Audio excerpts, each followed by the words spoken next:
The Tao does nothing yet leaves nothing undone.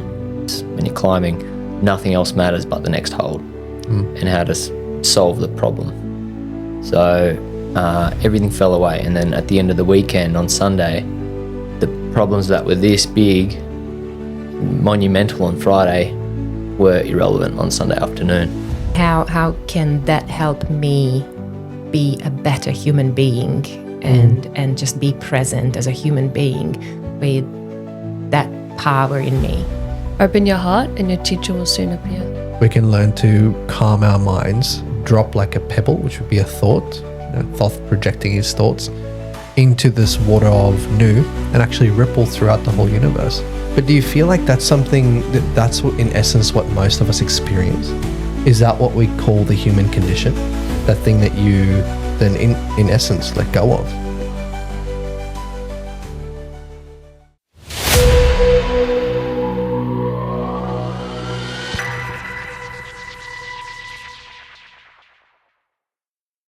Welcome.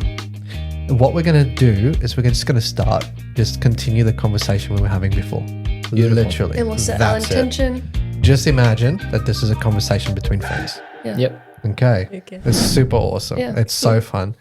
And we thought for fun we might get you guys to pull a card just so you can relax. Yeah. Listen out. So we're going to start by pulling a card. I'm feeling relaxed as it is. Yeah. Awesome.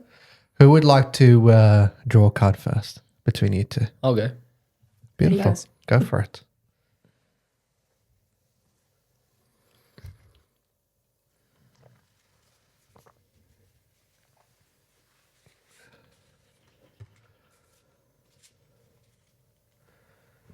What do we pull there?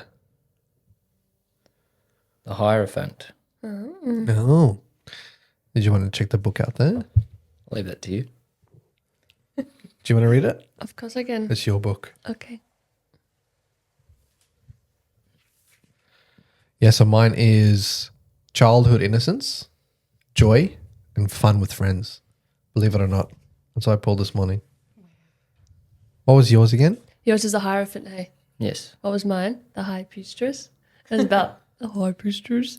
About my dark, my shadow self, which I call Sati. Okay, the Hierophant. It is a simplest form. The Hierophant represents a mentor or teacher. This card signifies a hunger for knowledge, whether it is the practical or the spiritual realm. You've come as far as you can on your own. Now it's time to deepen your practice. Don't hesitate. Join a class. Go to a workshop. Don't be afraid of new experiences. A new ceremony or ritual may provide to be both comforting and rewarding. Open your heart and your teacher will soon appear. Wow. Yeah, I feel that. Ooh. It's very pertinent to my current situation. So in different practices, I have come to not a limit, but to a level with my own practices where I can see the extreme benefit of reaching out and really practicing with others now. No, it's awesome. I love the resonation. Well, I love it. Yeah. Reaching out and practicing in what way? Just all of it. So especially with breath work, doing it all on my own for so long, now reaching out, even online, but in going to different workshops, connecting with people on a deeper level to gauge how they take on that practice. Okay, cool. I love it. Shall we draw your card? Yeah. It's fun, hey? Talking into the microphone. It takes a little bit of getting used to. Yes. Yeah. Because you can hear your own voice and it's like, wait, what? What? It sounds funny. Yeah, it does. It's like, when I started, I thought to myself, it's like, whoa, is that what my voice sounds like? Mm-hmm. Geez, how does people like me? That's awesome. uh, How many cups is it? 9. 9. I also pull the cups. We're cup friends. Cup friends. A cup friend. Say moment. cheese. 9 of Cups. At last, the card of wishes comes true. When the 9 of Cups appears, worries and fears will be cast away. A new phase of peace and harmony awaits. The world seems to be granting you every wish. Good health, happiness, and even material gains are heading your way. Enjoy. Abundance card. Yeah, a bit of I like a can feel that. mantra. Was it a 9 of cups? Yeah. Of course it was a 9. Yeah, happily and complete. Happily incomplete. I love it. I I am. might grab those back off you and I'll put them away. Well, we might then start. We'll start with our intention, won't we? Yeah, we'll start with our intention. And then I'll start by welcoming everyone in. And then Can I please have the box? we will essentially get started. We've got 3 questions that we kind of start with throughout the podcast. But I'll explain those when we get there. What are they called again? Trio? Trio. No, we call them the infinite trio. The infinite trio. Yes. 100%. So you can do the intentions for us. Okay. Or should we do a mutual one? Reckon we do a mutual one. But you guide us through. Okay. Let's guide us through. Okay. So our intention for today. So namaste. I'll start with. Our Namaste. Namaste. Namaste. Our group intention for today is to flow with grace and ease, to have fun as we simply play, let go, speak from a place of authenticity as we explore the cosmos. You guys want to add anything to that? That rounds it up. Yeah, I it's feel so beautiful. too. Okay. Beautiful. Oh. Okay, let's get started. So first and foremost, I wanted to thank the both of you for coming onto the podcast here today. I know we've been playing this now for how long? Probably 2 months, 2 months? 3 months, Yeah, 3 months. 2 or 3 months. 2 months. Yeah. 2 months. Yeah, two and a half, something like that. Now, how did this originally come across? We did what? We went and we said, we're starting a podcast Yes. for SacredCo. It's called Unveiling Lives. And we wanted to get these 2 beautiful people on. Why? Because we just love them. We wanted to speak more with them and get to know them better. And why not do it on with some microphones? Exactly. Because I felt like we had such great chats Yes. outside of this, podcast room, during psychotherapy sessions and so forth as well. And that's something we could talk about as well. We can open up, but we'll have a bit of a look. So yeah, welcome onto the podcast. Welcome. Our casa. We really appreciate you guys coming in. The podcast is called, as you guys know, Unveiling Lives. So essentially the podcast is about you guys, also about us, but we'll keep that aside, but more so about you two today. Beautiful. So really more so the teachings of your lives. That's Yes. really all we're after. So nothing to, impress upon, but more so to impress within. It's like Fleur likes to say that one as well. How does he normally say it actually? He just says, I like to, we impress upon you. So it's more of the knowledge that we provide. That's it. To find that, let's say, philosopher's stone, because I know you two have been studying lately, to find that philosopher's stone of resting in peace, we might say. So then how we like to get started is by you two introducing yourselves. So your name, so namaste, your name, just like we often do in ceremonial practice, we might say. But then also answering a question for us, the first question of 3 throughout the podcast here today, which they are called the Infinite trio. Infinite Trio. All right. So they're questions that you guys very much would have answered already in the questionnaire that we went through, which we have on here as well.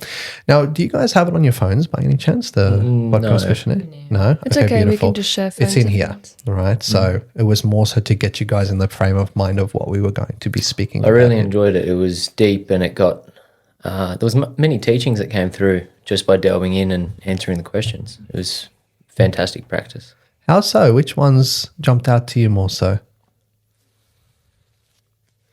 The school of thought. Yes. So which school of thought do you align with? That went into a sort of deep rabbit hole. And then the archetypes. So just delving into which archetypes I resonated most with. And it was just a balance. Do you remember which archetype you chose? King. The king. Why did you choose the king? Graceful encompasses all other archetypes. So He sure is a king, isn't he? Yes. to be king, you need to have a balance of all the different archetypes, not just one in particular.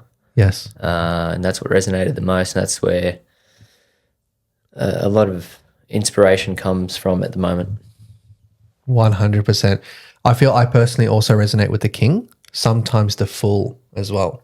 You familiar with the Fool archetype much? Yes, a little bit.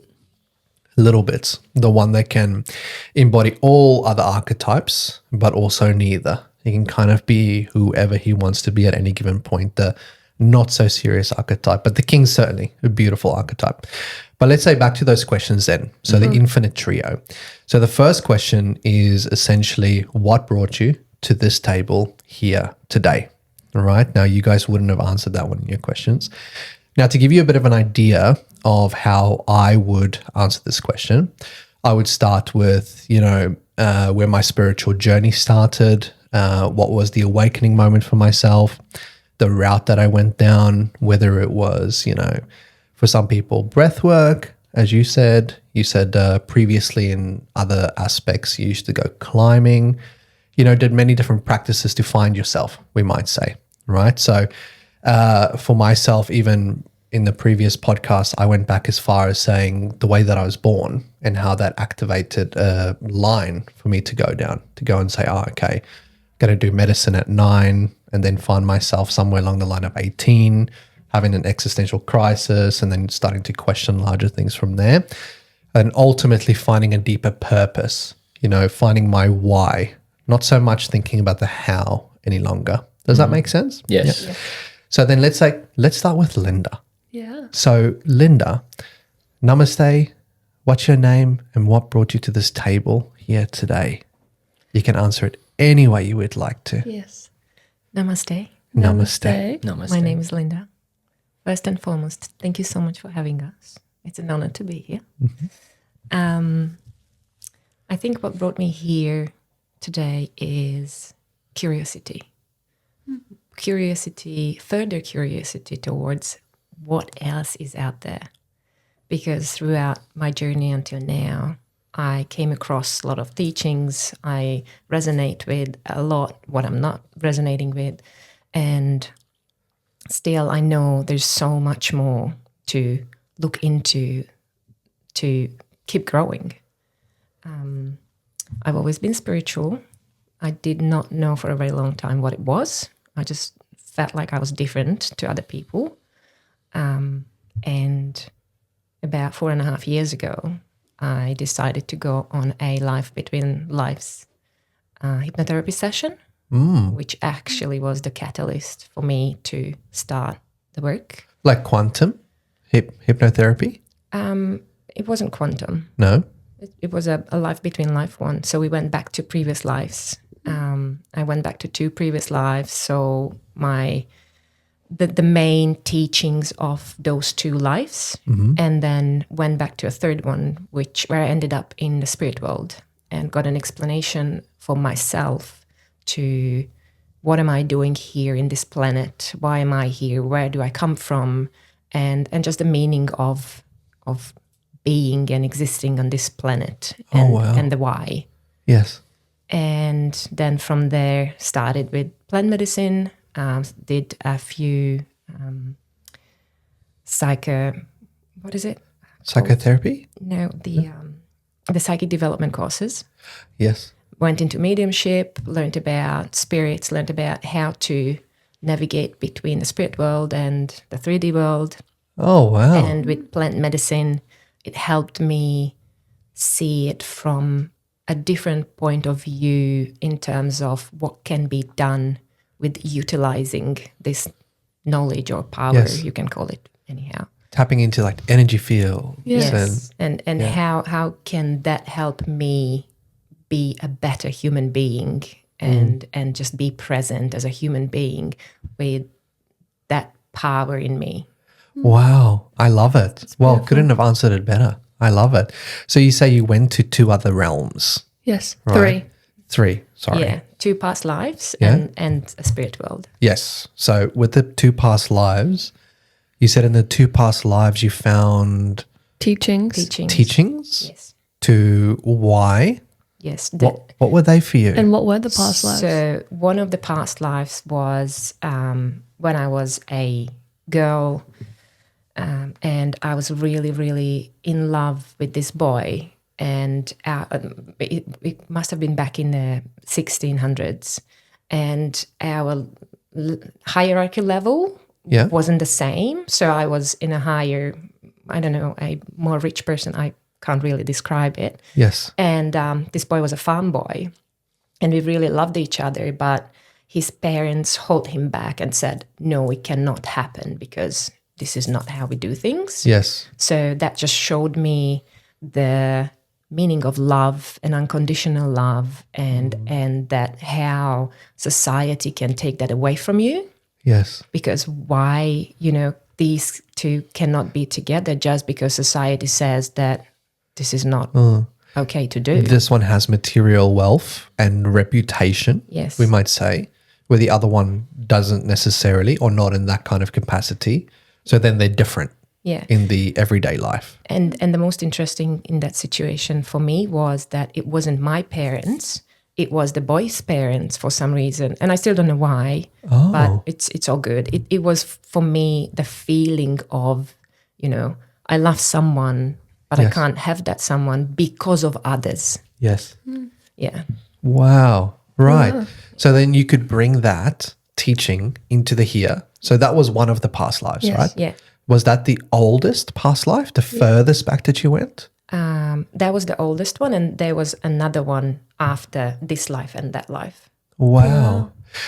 When you went in, what did they do for you to assist you to go in? Was it like it's a bit of a joke, but where they have the little clock in front of No, the lady, she's a beautiful lady, and she's actually channeling as well throughout the hypnosis. Yes. And she basically just puts you into a deep meditation state.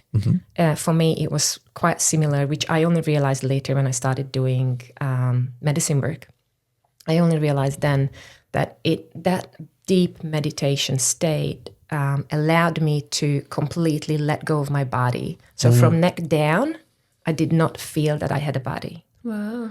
Wow. So you could feel light enough to travel. Yes. Yeah. Wow. 100%. And I know that medicine can do that as well. Yes, You know? I often have that same feeling in Mama. Right. Do you feel because you've been there now once before, it's much easier to access? Yes. Yeah. Same for myself. And I know Reki and Mav probably very similar experiences in their own ways as well. Did I ever tell you about the Taj Mahal experience that I had?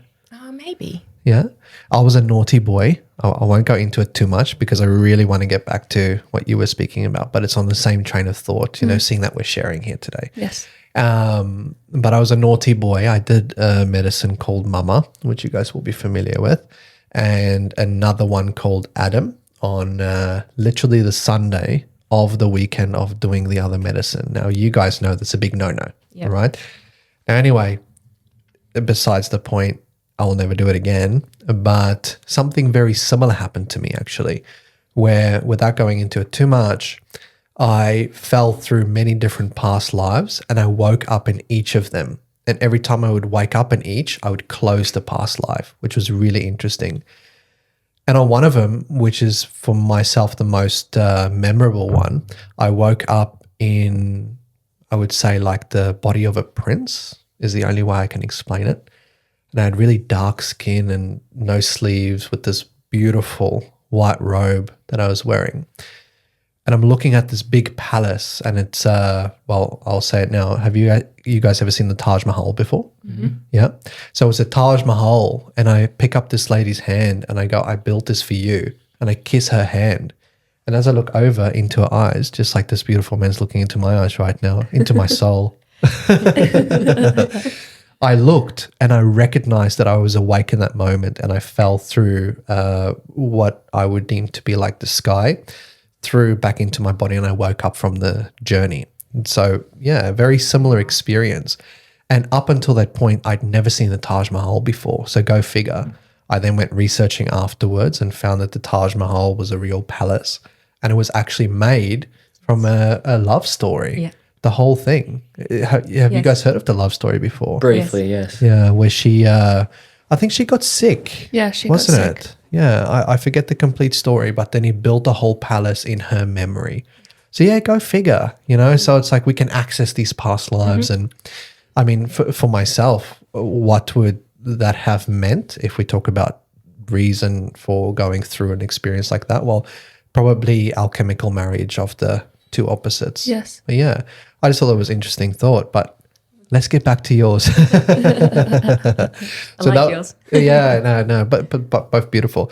So then the first one was about that hierarchy of how materialism can draw us apart, we might say, because of reputation. Yeah. It's like Dr. Who said it? Yeah, Wayne Dyer. He says there's 3 levels of ego attachment. There's you are what people say you are. You are what you do. Yes. And you are what you have. You are what you have. So 3 levels of ego attachment. So that one was definitely the reputation one. And you are what you have. Or probably all 3 of them. Who knows? Well, look, just a funny way to look at it, I suppose. But you continue. What was the second one? So the second one was after this life. Must have been 1800s. And I was an old lady laying in a bed on my deathbed. And I knew that I was a very cold person to my family throughout my life. And I regretted that on my deathbed. And now, while we were just talking, it clicked to me that because of that life previously where I could not express my love because it was, forbidden, then in that life, I decided not to express my love. Do you understand what I'm saying? Yes. So the pattern got carried through lives. The timeline. Yes. Wow. And then I remember I was just craving on that deathbed. I was just craving the love of my family.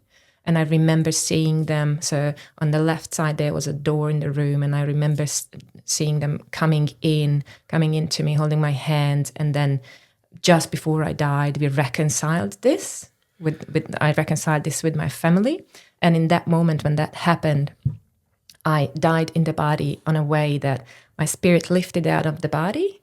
And I felt myself just leaving Earth, going into space.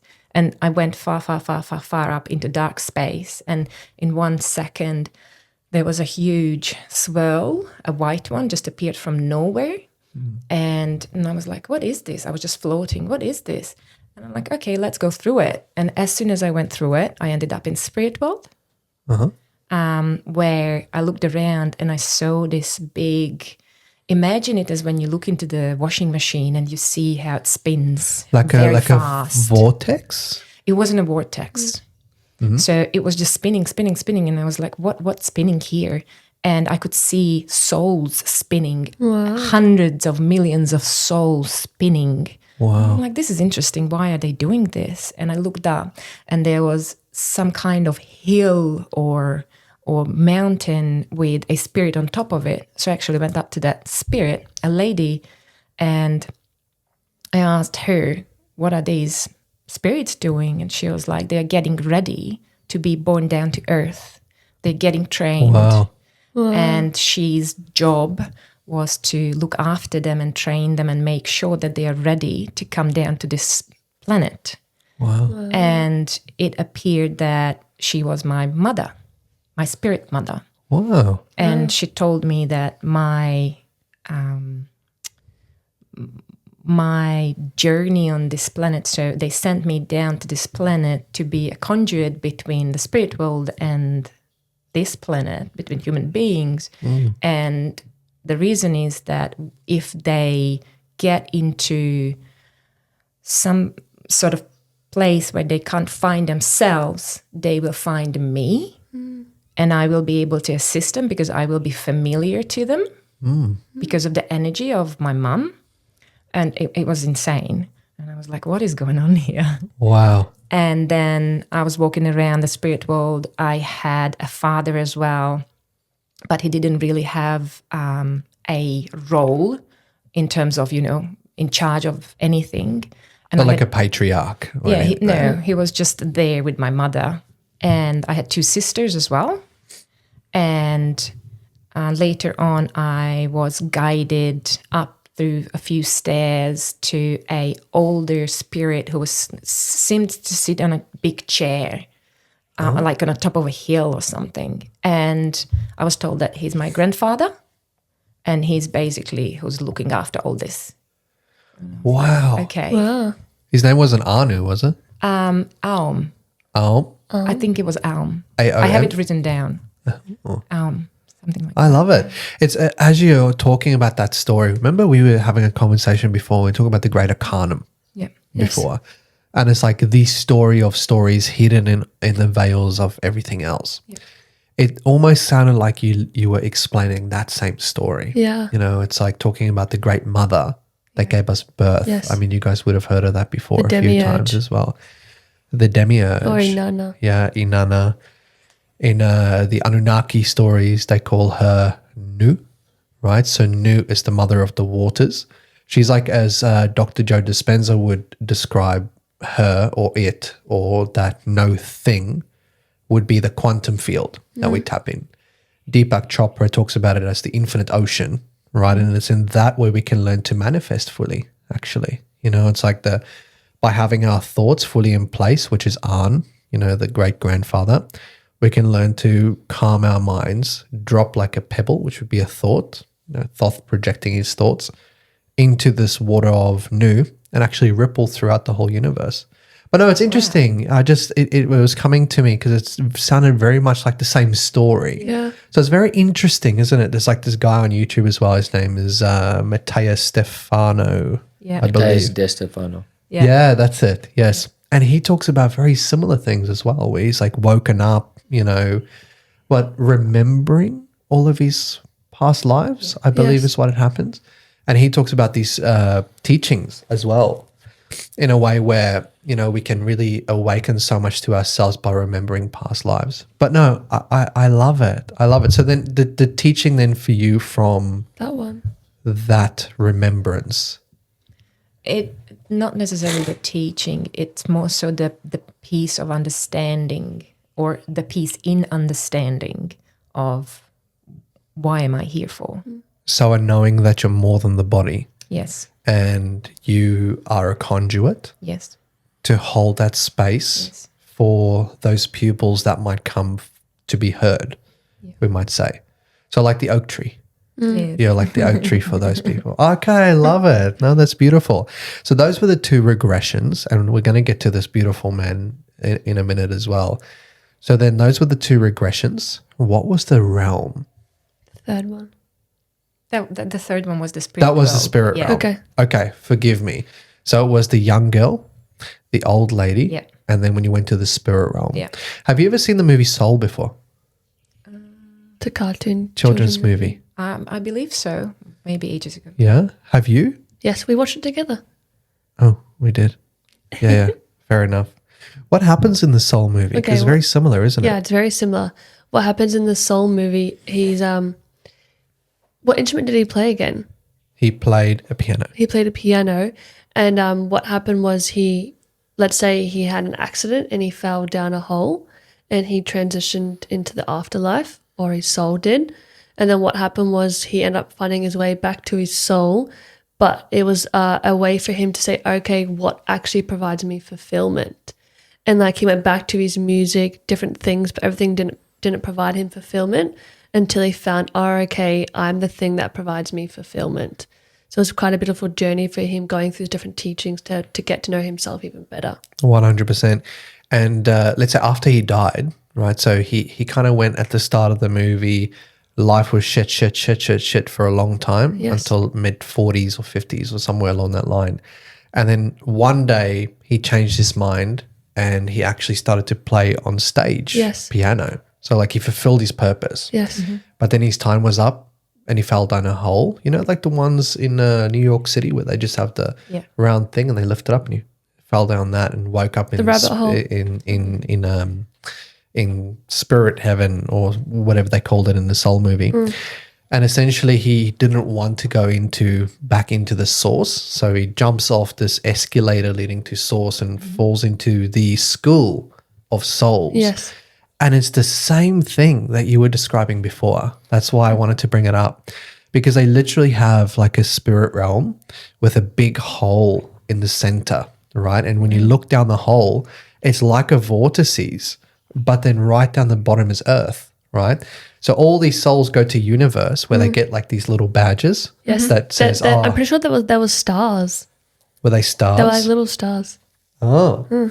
So they were, stars or badges. And then this would be their personality traits that they get born with. And then once they have all their stars, they jump down this hole and they kind of fly into the earth, into a body, and then get birthed. Yes. So maybe something really interesting to Now watch. I have to watch this movie. Yeah. Yes. It's watch it on mushrooms. Yeah, I was like, Good take some idea. veggies.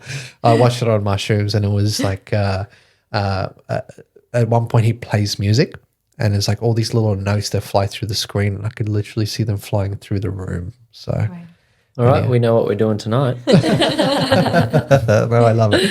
Well, let's go to you, beautiful Mav, man. So first question then, because this lovely lady will take us to the second questions. First question, namaste, your name, what brought you to this table here today? As you can see, it goes into many rabbit holes. Namaste. Namaste. Namaste. My name is Maverick. My journey started very slowly. It was like an introduction into this planet. So early 20s, I started rock climbing just as a form of getting out of the familiar patterns. Incredibly numb. I didn't feel my body, looking back now.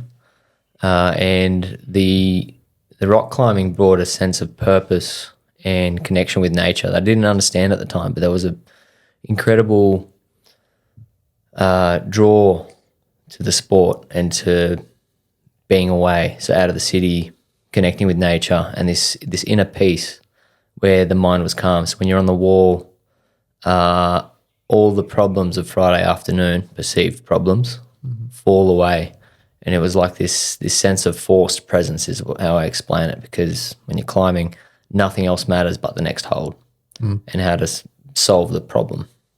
So everything fell away. And then at the end of the weekend on Sunday, the problems that were this big, monumental on Friday, were irrelevant on Sunday afternoon. So it was like a reset every weekend. And obviously an incredibly healthy sport, but I didn't realize it, but it was kind of my first experience with spiritual connection, connecting with nature, being outdoors, feeling inner peace, feeling a calm mind.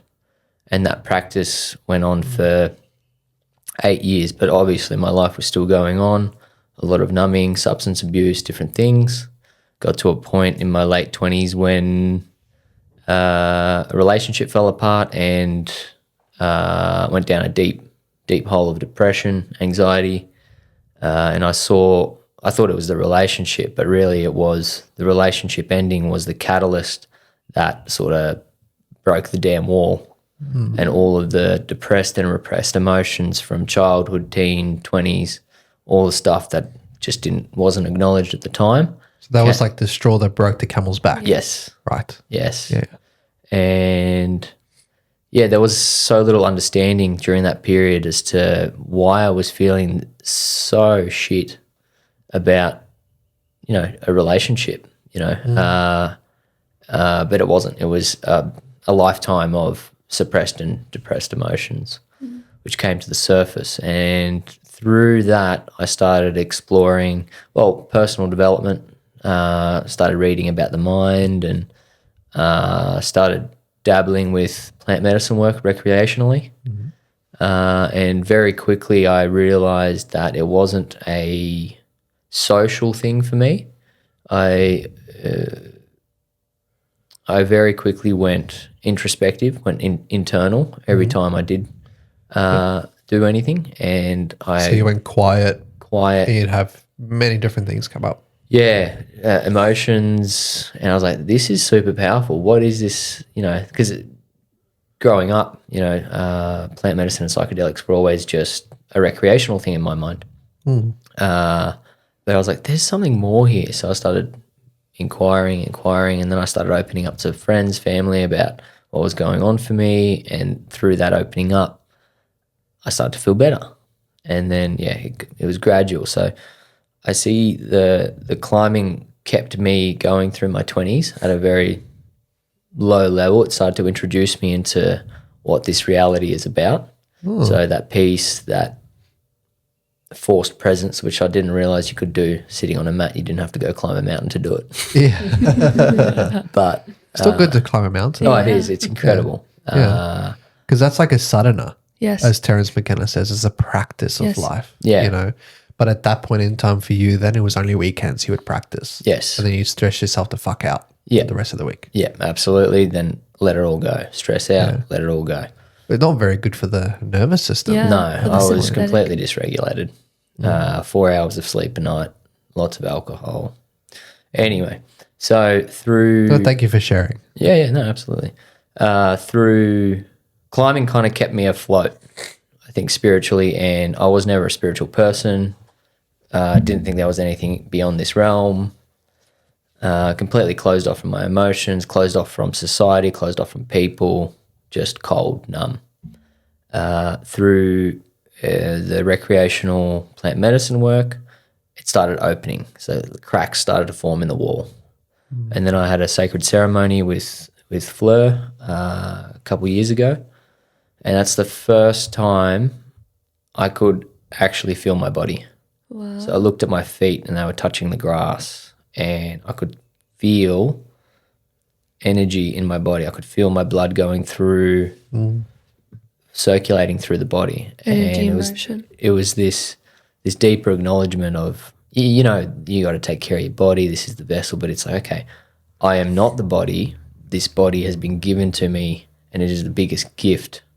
It carries me. Look at everything it's done for me to date. And there was this deep acknowledgement of, why am I poisoning myself? Why am I poisoning my vessel? And it didn't stop straight away because, you know, habits take time to reframe. But the seed was planted there. And then further work with plant medicine and psychotherapy started to open up the mind, the heart, and things started, those cracks were deeper and deeper until the wall started to fall away. So slowly learning to trust again. Yes. Yeah.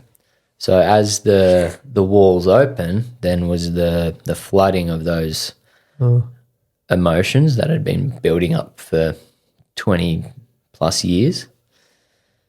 And the healing began. And it was quick.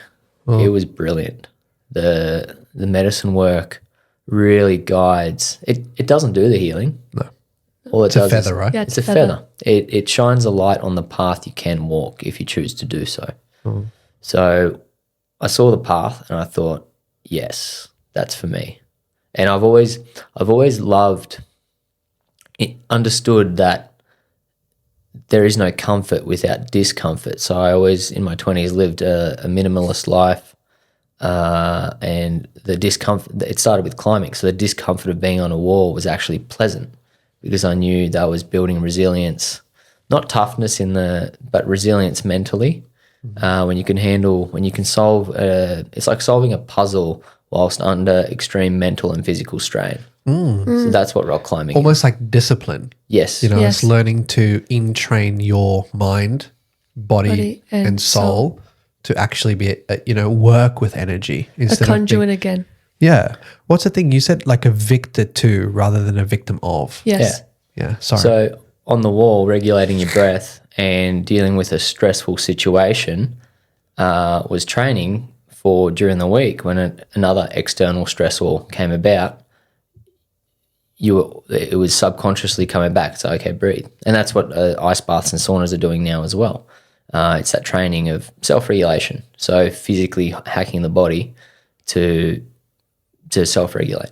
Anyway, back to the healing. So the healing began a lot of deep insights over the years, acknowledgements of past behaviors, conditioning, and understanding of where it's all coming from. Then it just started to wash away. And I was like, okay, so that's it then. And then, no, that's not it. That was the start. Yeah. That's when the fun begins. When you wash away the non-conducive patterns and behaviors and start to know thyself, temet noshe. And knowing thyself is not just what this is, as above, so below. By getting to know the universe, everyone else in it, you're knowing yourself. So that deeper understanding came through, and it was a curiosity and a fun inquisition into what this game is, what it's all about. And that's where I am right now, is playing that game and continuously learning and feeding my mind, body, and spirit in the teachings of the universe.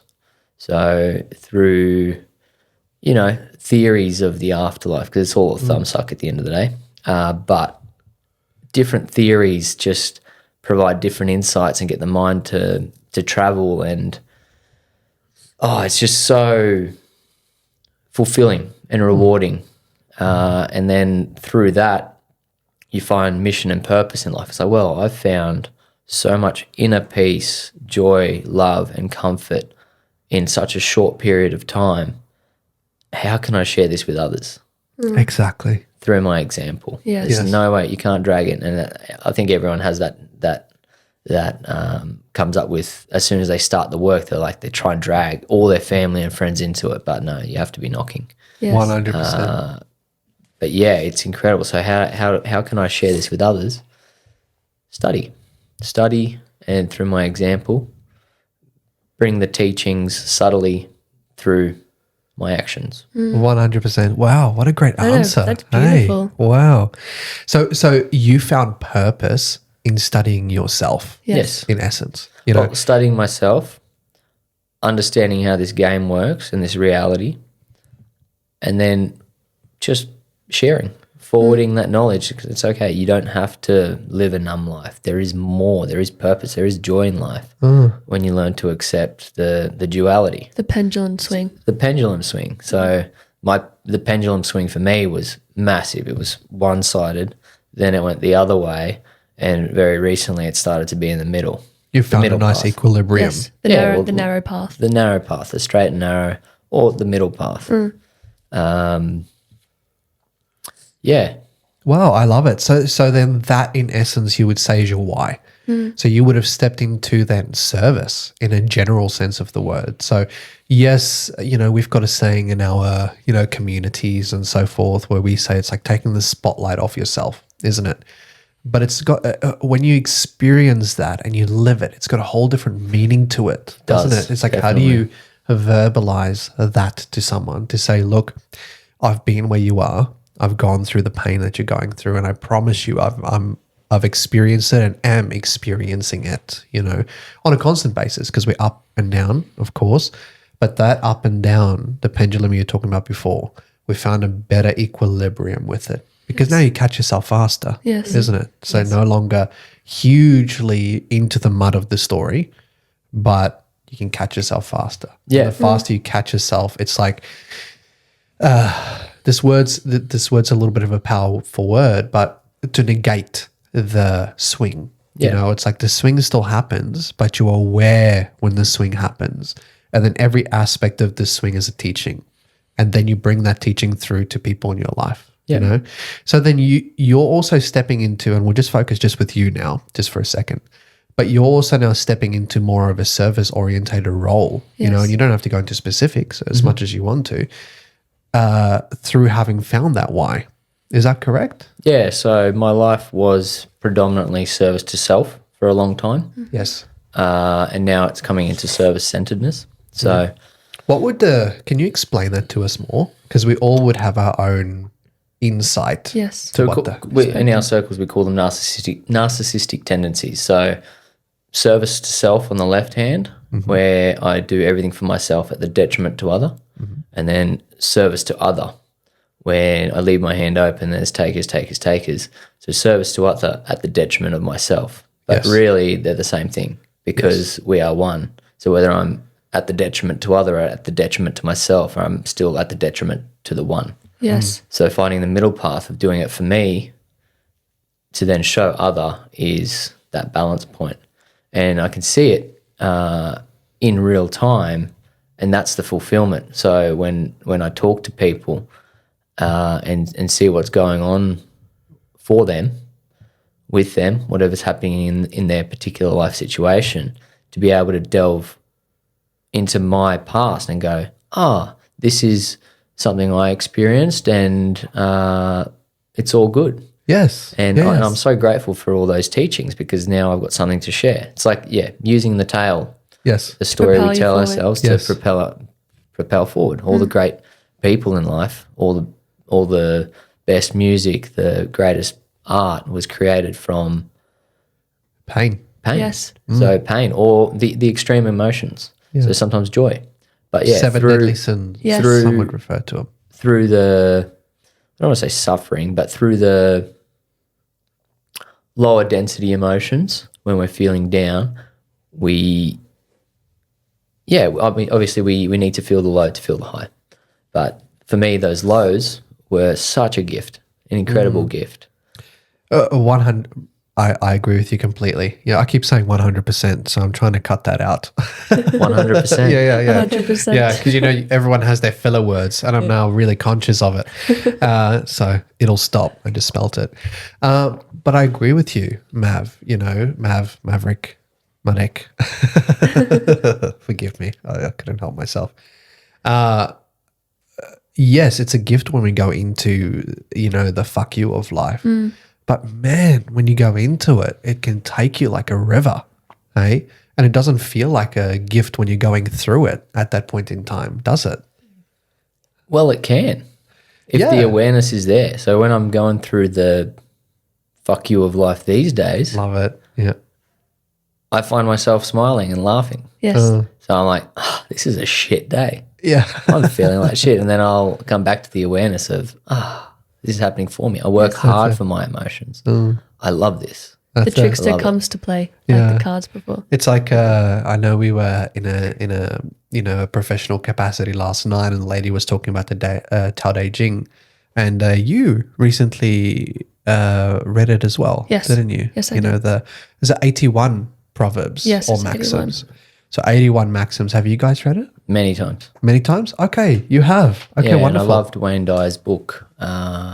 You did reference it in your questionnaires. Yeah, where he wrote a book on the 81 verses where he meditated and spent 4 days or whatever it was on each verse and then provided his insight as to what it was. It wasn't I Can See Clearly Now, it was something else. I think so. No, I Can See Clearly Now was a different one. Is that Anyway. YouTube? Is it? No, his book. It's a book. He wrote a book Yeah. on the Tao. Oh, okay. So it's not like sections. That He's you- got 81 chapters in the book, which are for each chapter each of the verse. Tao Te Ching. Yeah. Wow, that's awesome. That's cool. Yeah. I haven't seen it. Okay, continue. I think it's called Change Your Thoughts, Change Your Life. Okay. Makes sense. Yeah. Yeah, brilliant. The deep insights from his take and his translation of the 81 verses were incredibly powerful. But yeah, Was there forgive me for going off on a little tangent here, but was there a specific verse That stood jumped out to you? And you don't have to, go into the verse and recite it word for word, but the feeling. Or was it more a whole picture? the whole picture, but there is one. It's like the four walls of the room do not provide the purpose of the room. It's the space within that is the purpose. So the human body is not the real thing. It's the thing you can't see. Yeah. The spirit, which is where the essence is of life. Like the space. It's the hub of a wheel as well. He Yes. uses the hub of a wheel. The space in between. The space in between is where or a pot or a jar. The jar isn't the useful element. It's the space within the jar that is. Oh, I love it. Even Bruce Lee says Yeah. it's the becoming the shape of it, isn't it? It's like music isn't music without the pauses. Don't get me started on Bruce Lee and water. Well, the Tao. Well, we can go down it. Lao It's like, 'cause I Tzu. know you both are very familiar, but Lao Tzu. Lao Tzu references water repeatedly throughout the Tao, being fluid, going to the lowest places, trying to grasp it. When you try and grasp it, you can't get it. What you do is you sit in it. That's how you swim with the water. Yes. And Solid, fluid, and gas. Hey. it can penetrate anything over time. Patience, softness. It can carve out mountains with patience and softness. So that's a way of living, patient and soft, kindness and love. Yeah, but yet it can also be hard, coarse, striking, you know, hit Yes. with force and break many different things. So I Yes. hear you loud and clear. And this comes back to your why then, you know, because it's beautiful. We went off on a tangent there, you know, it's like, because what brought you to this table here then today? Well, the very awakening to the gift of life. Yes. Well, my why, I in my late 20s, the whole, I didn't give a shit about life. I didn't. That's when that first ceremony came in and I felt my body. Up until then, I thought I was going to die by the age of 27. Yeah. I was completely ruining my body. I didn't care for my life. The only reason why I was still alive is because I didn't want my family to mourn my death. So it was So you had- extremely you had existential. Anchor. It was existential. So I really, because I didn't understand the why. I saw the white picket fence, the journey, saw how much unhappiness there was in the myth of normal. Yeah. Great Yes. book. Yeah. Yes, it was great. Excellent. Probably the first one I read, which opened my eyes straight after that first sacred experience with Fleur. Yep. Wow. So growing up, I could see the myth of normal and how fundamentally wrong it felt for me, but I didn't know what else there was. So I gave up on life at a very early age. In my early teens, I gave up because I knew that 99% of what I could see wasn't for me. Yes. But I didn't know that it's what I can't see, which is for me. Yeah. So you were seeing the room. You were looking at the room and the four walls. I was essentially. seeing the four walls. Yeah. And you were saying, how do I find reason in the four walls? In the square world. So then, in the square world, I like that. Then it's looking at the space within, which brought mission and purpose. And the big why am I doing this, is so brilliantly answered by, we are here, why not? That agree. was the big one that shifted. So studying all the little study I've done with esoterics and the afterlife and spirituality, it gave some comfort and inner peace, but ultimately Still logical. ultimately the one term, why, if I can ask so deeply why and be so miserable answering that question because of just seeing the four walls, it was such an extreme on the other hand as to why not. Yes. Give me a reason as to why not live this existence and play in this life. And that is my new why. Why not? I love it. And, you know, it's like the way that I've come to understand it too. And then we'll start shifting it a little bit as well. But, you know, it's initially we go and we seek this reason. We're like, why? But we're so focused. We're almost like water crashing, you know, but constantly over and over and over. But it gets to the point, I'll get you some more water in a second as well, where it almost is like spiritual bypassing, really, isn't it? And Yes. What I mean by that is we've fallen, because this happened to me, you, and I take it the both of you as well the exact same way, where we kind of fell into the spiritual realms really quickly and really fucking hard, you know, called a spiritual awakening. And the old self is dying and you're losing it, disassociating from it. It's like, okay, who am I? Why am I here for? But without the means to self-regulate the emotional side of it, that means fuck all. Yeah. Really, doesn't No, it? You know? exactly. So then coming back to the very basics and going, I don't necessarily have to learn all of these books. You know, I went down the route for 10 years. I studied all of these books and, you know, arcane teachings and Hermeticism. Hermeticism tended to be my, hence the name, right? Hermes, but was my main focus for a long time. But it's endless and it just keeps going, the teachings. So after a while, you kind of have to start to pull back and say, okay, so what's really going on? Exactly, I can see that. And I'm drawn to studying the esoterics, but at the same time, I don't want to get consumed by it, Yes. because at the end of the day, I'm feeling at peace Yeah. and I don't need to know, because like I said before, it's all a thumbsuck, Yes. because we don't really know what's going on. No. We can guess, But if you found you're in a peace already, and it'll gradually come. So I'm a seeker of information, but as it comes. That's it. I don't want to become a scholar in that sense where, and that's what the Tao warns of as well.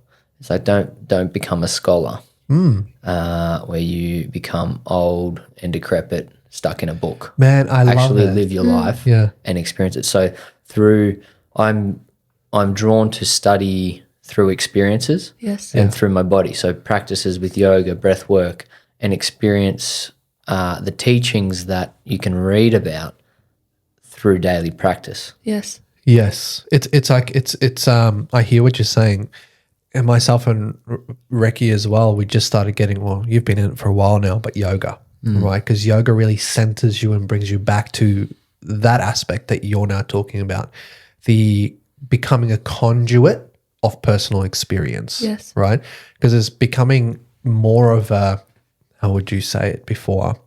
The space inside of the pot. Yes. Right. Well, in it's a between. practice that addresses the three aspects of self. So mind, body, and spirit in one practice, which is incredible. Yes. Yeah. Yeah. And it just centers you. Yes. Right. So you don't have to necessarily, and I agree with you, go and read all of these big books. And I know we've got a thing right there, a little book thing with massive books. But let's say you can still go into them, but when the book calls you. Exactly. Yeah. Because that knowledge, the Gnosis in the books, allows you to verbalize it and provide metaphors to share with others. Yes. So it provides deeper insight when the book calls you. Yeah. Because when you read it or when you study, when it's not calling you, it's forced and it just doesn't go in. That's it. Yes. It's like the Kybalion, right? I know fucking everyone's talking about the book at the moment, Everyone is. apparently, but it's everywhere, right? But you won't understand it until the moment's exactly right. Then who's the orchestrator of that? Who do we feel is like That's the what we say all orchestrator the of time. that? Yeah. Because- Is there? Yeah, it's fascinating because it's like there'll be times when myself and Hermes will be studying something and then Fleur will also jump into it. So it's like we must all find this knowledge at the same time. So it's a fascinating thing to ponder. It's curious. What do you guys feel? Do you think it's collective? I believe so. Yeah. Yeah, I believe so. It's between people who actually get that understanding of there's no need to search because it'll come in the right time. Yes. And because we're traveling on the same Wave. wave, Yeah. it happens at this relatively same time.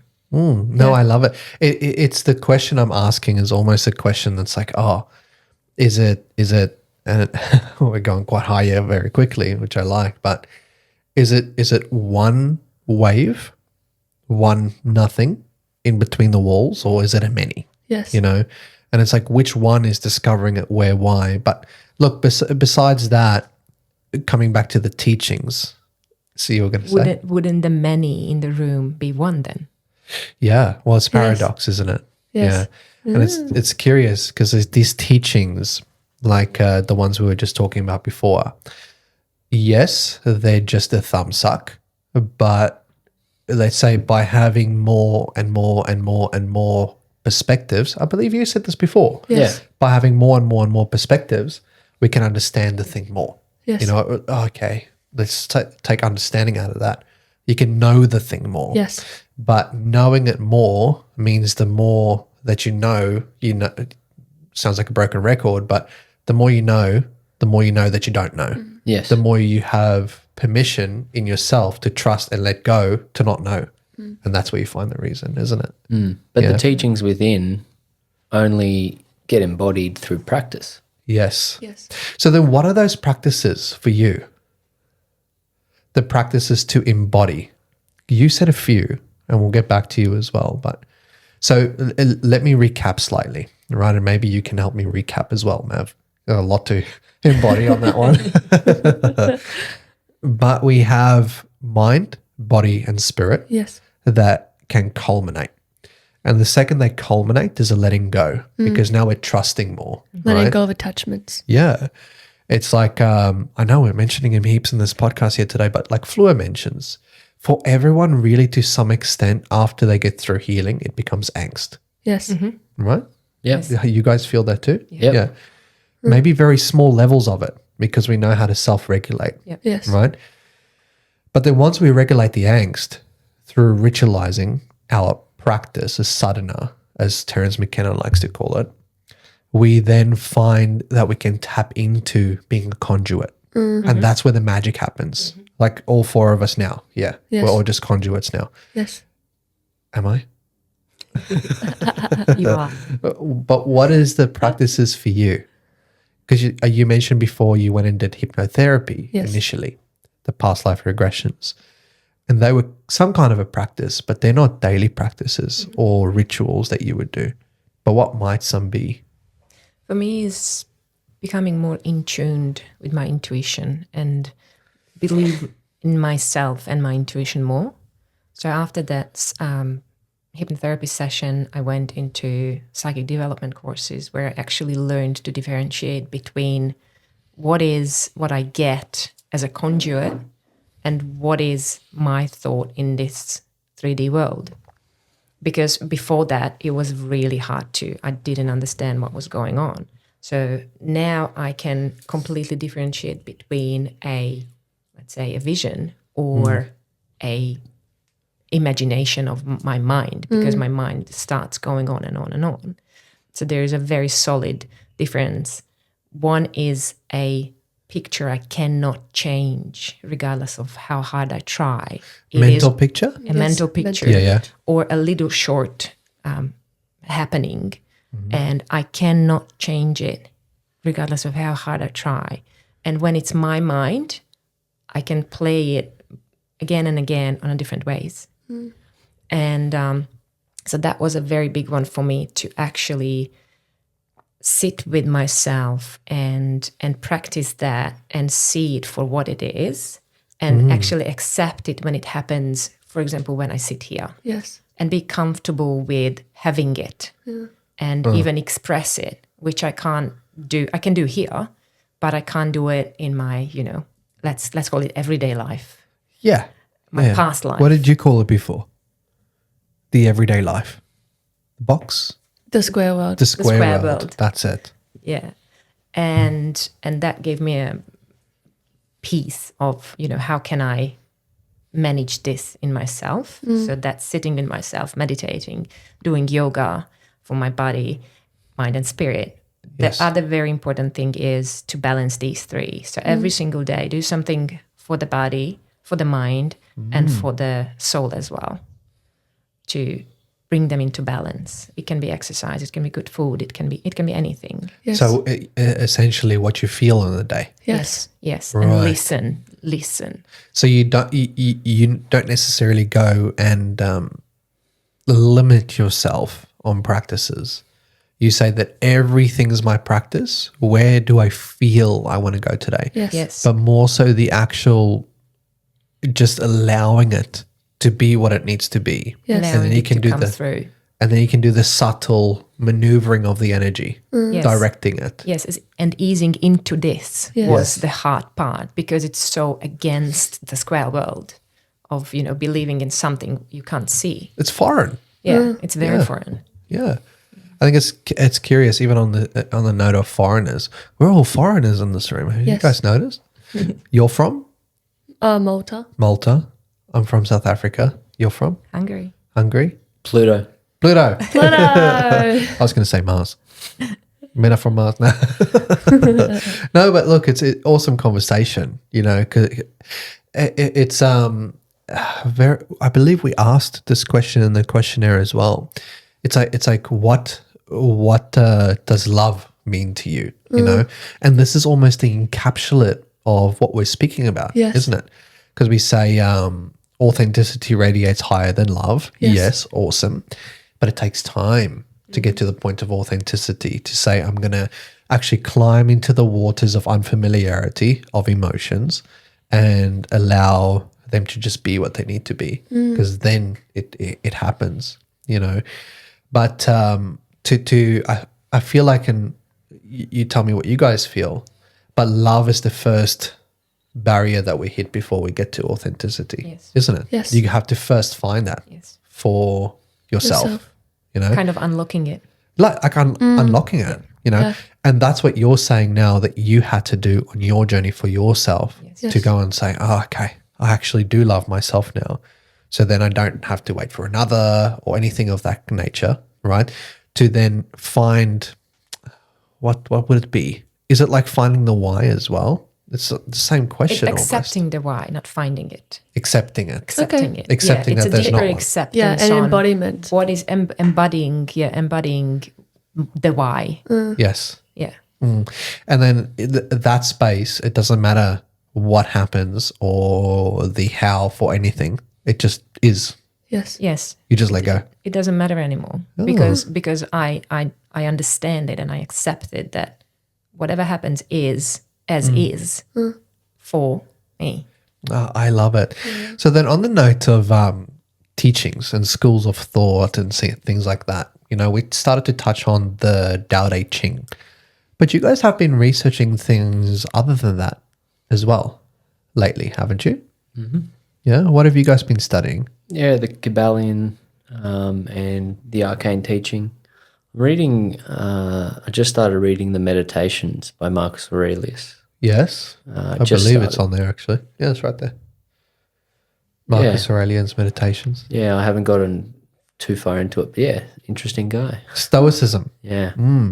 Yeah, it's very interesting. He's a switched on character. What made you get into that?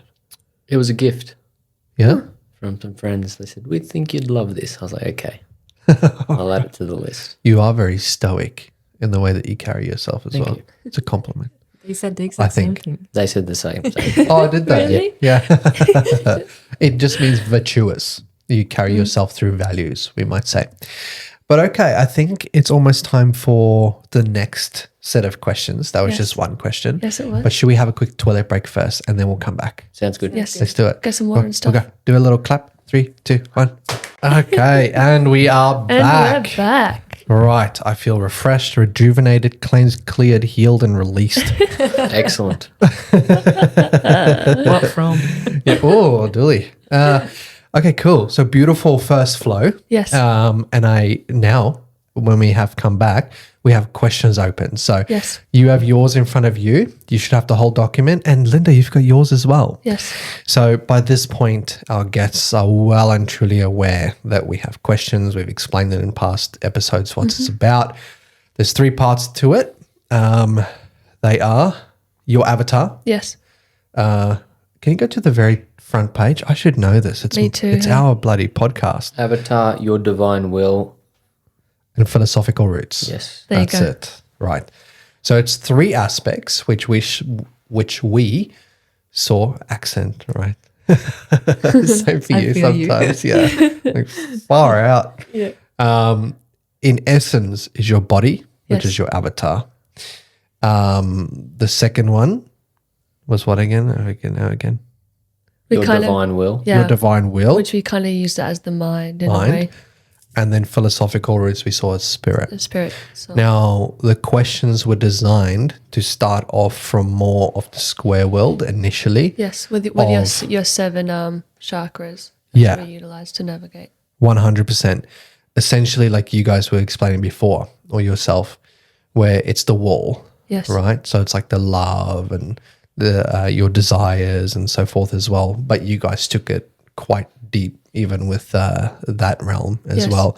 The second one is more so now, okay, I'm awakening to myself. What am I really after? And the third one is the larger mission and reason to life. Yes. But I'll let you guide us Of on course. the second question of the infinite trio, Yes. and then maybe start guiding us through some of these questions as Of well. course. So the second question for the infinite doer is on the questionnaire. So that regards you, that asked you to go back in time. So a bit of a time travel in a capsule. So that one is regards to, if you could go back in time and give yourself an item and a phrase to assist you on your journey with balancing your mind, body, and spirit, what would it be? You can explain it however way you want to.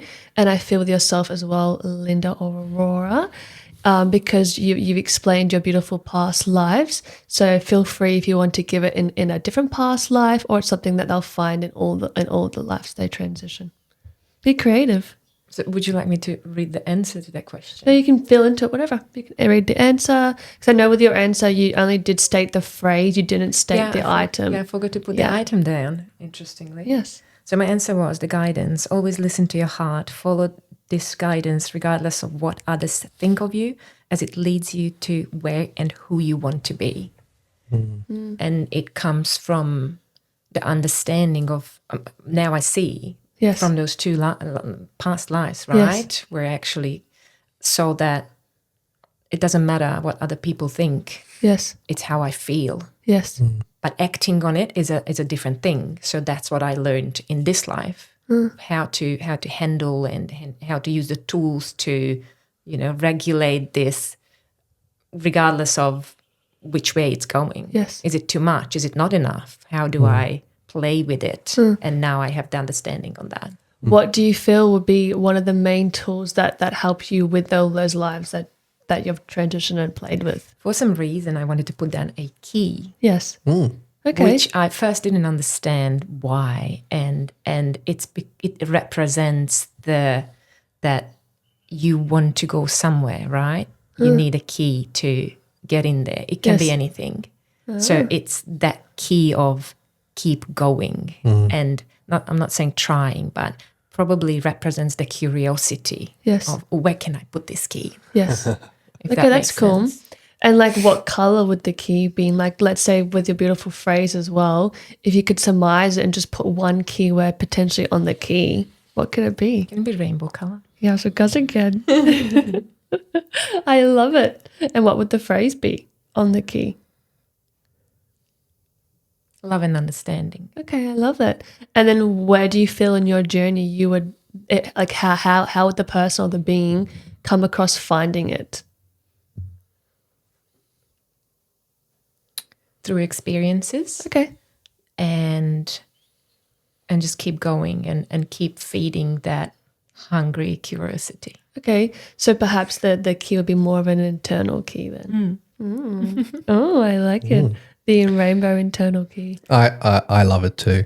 So let's say, a key to unlock more doors. Yes. Right? Like the doors of perception. Yeah, like the doors of perception. Hey, we can talk about that too. It's exceptional. So you mentioned, so to unlock doors because you're curious what's on the other side. Yes. Right? So you've gotten to a point in your life then where you've recognized that it's infinite amount of doors. Yes. Right? There will always be another teaching. Yes. Right? So do you feel you're at the point where you're more so resting in peace of whatever door opens? It good just question. opens? Or is there specific doors that you're aiming at moving forward in your life? With No, I'm not direction. aiming. I'm going with the flow and going through, like imagine it, there's a huge foyer with doors, right? Yes. And just, that door opened. Let's go in there, have a look. After the experience come out, back to the foyer. Okay. Yes. Which door is open now? Yes. Yeah. Kind of calling that key. Yes, Yes. like I by see. magnet. Yes. So you've changed from driving towards in your life to being drawn towards. Yeah. Most definitely. Yes. So Electromagnetic. yeah, electromagnetic.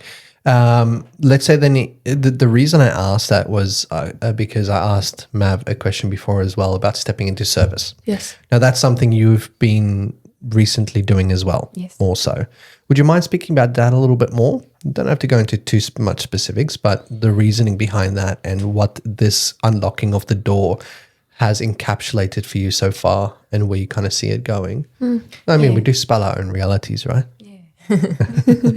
So I believe I was the complete opposite to Mav. So I was, how do you say that? Selfless. Completely selfless. Service to Allah. Service to other. And my service to self was completely missing. It came from conditioning and how I grew up. And just that feeling of, I can do everything for others, Yes. for them to be happy. But that kept leaving me depleted, which I didn't know what it was until I started the work. And then when I got that understanding of these two needs to be in balance so I can keep doing this, Yes. made sense. And then that when it came in, like, okay, sometimes it's service to self comes first. So service to other can match it on a level. I see. So your key was, let me make it more about me Yes. in a weird way. In a very good way. Yes. Because don't make it about yourself, but make it about yourself. Yes. Right? Yeah, to a level. So throughout my life, I always supported and encouraged everyone. And I even remember in one of my sessions, I spelled that my being in this planet is to encourage others to be the best self of them.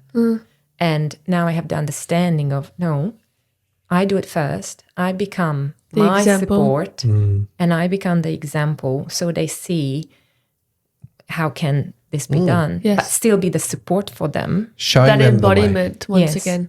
Yeah. Yeah. So the perception on this needed to completely switch for me. It's like it's like you said before about the memory, isn't it? Not the memory, sorry, the regression, where you went back and they said you are to be a conduit, Yes. right? Because obviously they're speaking about you, right? And you understand that intrinsically. They're talking about an aspect of you to be able to listen to yourself, but then also in the reflection of life. So then that's the encapsulate of that as well, the same teaching. Beautiful. I love it. Yeah. And what about you, Mav? So the question was, Yes. So if you can go back in time and you could give yourself an item and a phrase, what would it be? Describe it however you feel fitting. Identical to Linda's answer. Okay. So my answer was be kind and compassionate and question everything. Don't question it. If you are told to do something but it doesn't feel right, don't do it. Follow what feels right for you. So, yeah, just following the heart at an earlier age, tapping into your inner guidance system was my guidance for my younger self. Yes, your Incompass. Encompass. Find your inner compass and follow it. And what would be the item that you would hold I couldn't think of one because I wouldn't want my younger self to attach to an item of the 10,000 things of the material plane because the value does not lie within the 10,000 things. Yes. It lies within the space within. Wow. So that's why I couldn't think of it. I pondered on it for quite a while. What's the item? I thought that there is no item because the value does not lie within the material world. Oh, I see. So with the beautiful phrases that you just shared with us, do you feel that would encapsulate what the feeling of is the in-between? Yes. Oh, I see. So through kindness and compassion and questioning everything, Yes. you're learning about yourself. Yes. So that practice, temet noshe, Yes. learning about yourself brings fulfillment, brings inner peace, clarity, and stepping into a service-centered role is just doing that. So I'm passionate about what I do now because every ceremony we hold, every interaction we have, I'm learning about myself because you are me, I am you. Yes. So making my passion my career in a healthy way is now play. Well, I see. So my seeking of knowledge is now done through inquiry of other. Okay, I see. No, it's beautiful. And I think as well, like with the discussions we had earlier as well, that there really does surmise the beautiful aspect too of what brought you to the table. So it's kind of like the pin drop of what was just explained as well. Yes. I feel. Yeah. That's very cool. That's an exceptional answer. You know, I feel very much encapsulated the first aspect we Yeah. spoke about as well. So I love how you said no item because Yes. everyone we've had on so far have Has said had item. items. Not that your answer's better, but your answer's better. I honestly couldn't No, think of but- anything. but I was it's like, key, exceptional. rock, what? And I was like, I can't think of it Yes. because there is nothing. Because you can't hold what is truly valuable Yes. to me. Because we are in the no thing. Yes. Yes. Because it's curious because mine was this ring. I would give Yes. it the ring We- because the yeah. symbology of it would help me find symbolism, right? Faster, which is what got me initially into this line of work. But you know, once again, thinking about it, it's like it couldn't have happened any other way. Yeah, so It was perfect the way that it was, but yet imparting the piece of wisdom, even your younger childhood self wouldn't have even understood it until the moment it was right to find. And exactly, we can answer that question in exactly that way, that everything was perfect and I wouldn't impart the wisdom. But we are playing devil's advocate here. We are saying, let's just delve deeper and what would you? But ultimately, I wouldn't do it because then I wouldn't be here. Because that's a piece of wisdom you're imparting onto yourself now. yes. Oh. That's so cool. I just blew my own mind. Me too. Okay, cool. I just got higher. 4 zeros, my friend, and okay. Okay, awesome. So when we gave you guys the questions, I just had a bit of a thought. So let's see how we go with it. When you guys were doing the questions, just start feeling it, but was there a specific question that stood out to you and you were like, wow, like this one's really making me ponder and feel into it? Now, please take your time. If you need to revisit it on the thing now, feel free. Yes. But a question that when you sat with it, you went, yeah, like I feel this is something that's making me ponder my life. It's one of the many doors that is coming to be unlocked more. Yes. Different perceptions. Yeah, such as, let's say for, if I was to use an example for myself, it's like the desire in life, right? What's your deepest of desires? And for myself, it was purely to be seen, understood, and known by people. You know what I mean? So to be able to completely be myself, but even when I am clouded in veils of mystery and illusion and the fuck you of life, I'm still understood and held space for. Yeah. And I feel it would be beautiful as well once you guys shared that question that stands out to also potentially ask the other person to see what they also responded with. So what she's saying is we'll go a question each, but then you guys can choose a question out of that list, any question to ask the other. Yes. Or it could be the same question, whatever you feel.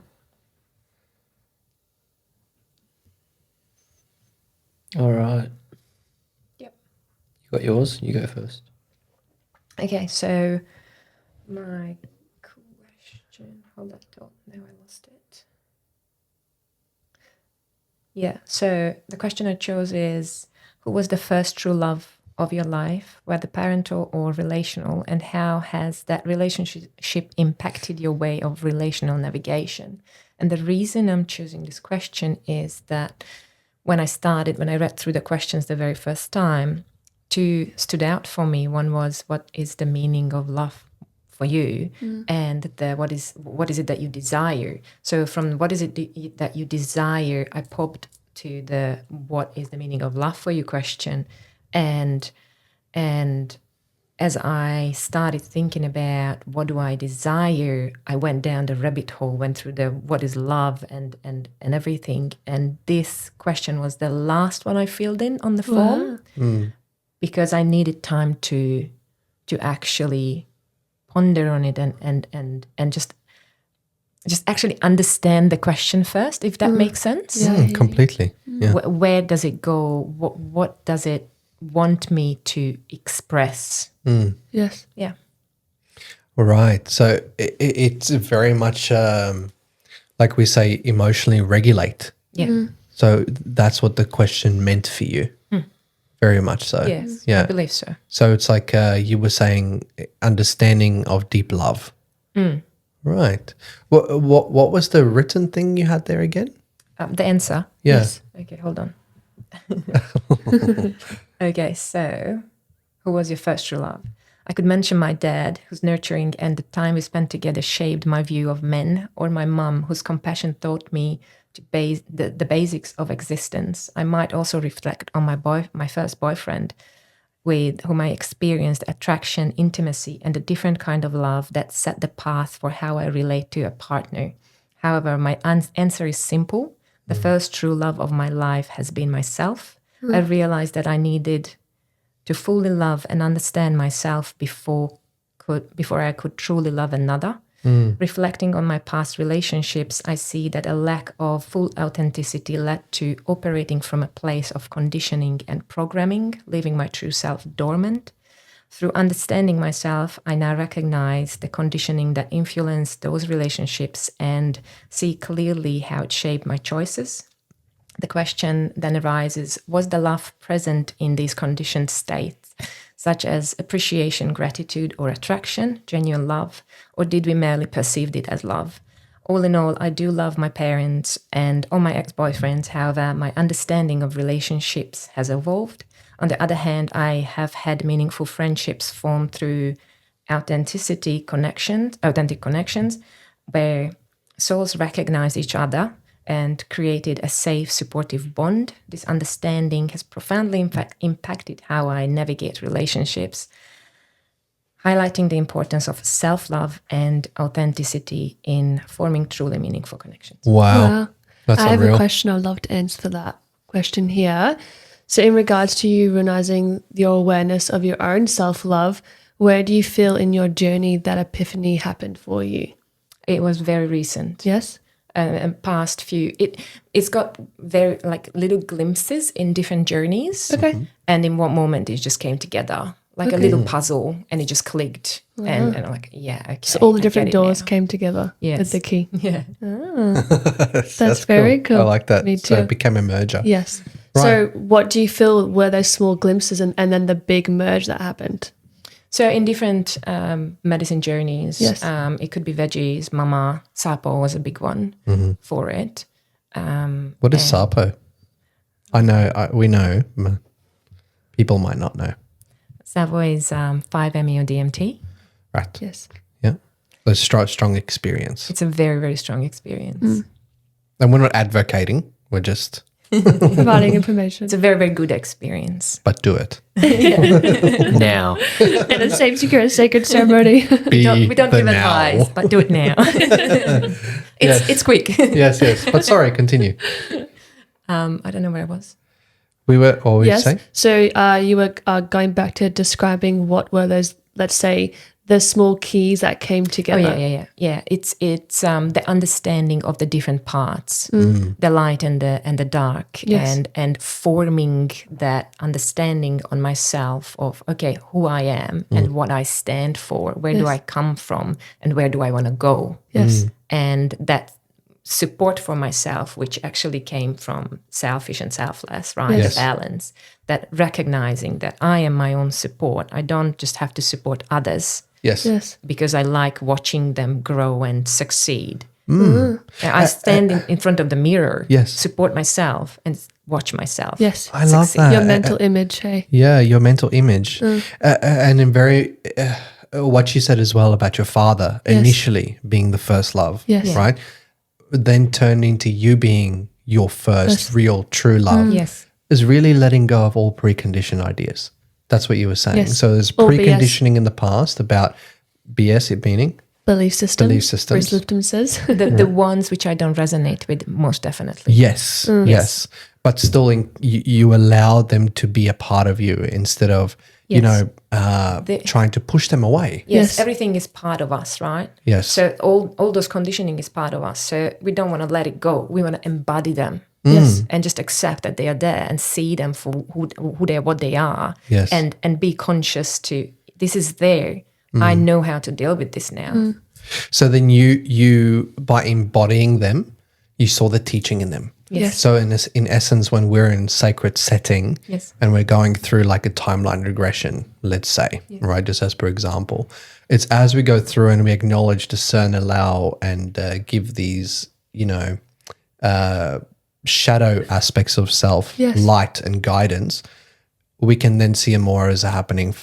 Once again, I don't want to sound like a broken record, but they are then a happening for us. Yes, Yes. exactly. Instead of a happened to us, and then yes. we sit with them over and over and over and over again. And then the the fixation happens. yeah, and the way that it shows or has shown, let's say for myself at the very least, is then sitting with it. What is wrong with me? Yes. Again and again and again. Nothing. Nothing. Maybe a haircut would do. But no, beautiful answer. Thank you. I love that. There's a lot in that, isn't there? You know, in essence, we can say an embodiment of really awakening to yourself. Yes. Realizing that I'm the one that can make myself truly happy. And from there, the bonds that then come together, Yes. my God, you Yes. can't even start to describe how deep they are. You know? And I think it's quite beautiful as well, because with Aurora's answers, when she was choosing what archetype she was, she chose all of the female archetypes, which is a beautiful So example. the goddess, Yes. the huntress. The huntress, the queen. Yeah. I've forgotten them. Is it instead Yeah, of the mystic. the mystic? Yes. Yeah. There's heaps of them. And then the fool is both. Yes. So hermaphrodite. Yeah. And I- Hermaphrodite. Yeah. Hermaphrodite. The Hermaphrodite. That one. Yes. And I think it's quite beautiful too, because that's an example of all the different shadows and the lights playing Yes. together as they dance in the universe. Yeah.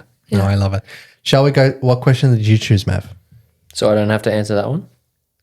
No, she's going to ask you whatever question after you okay. did this one. My one was the school of thought.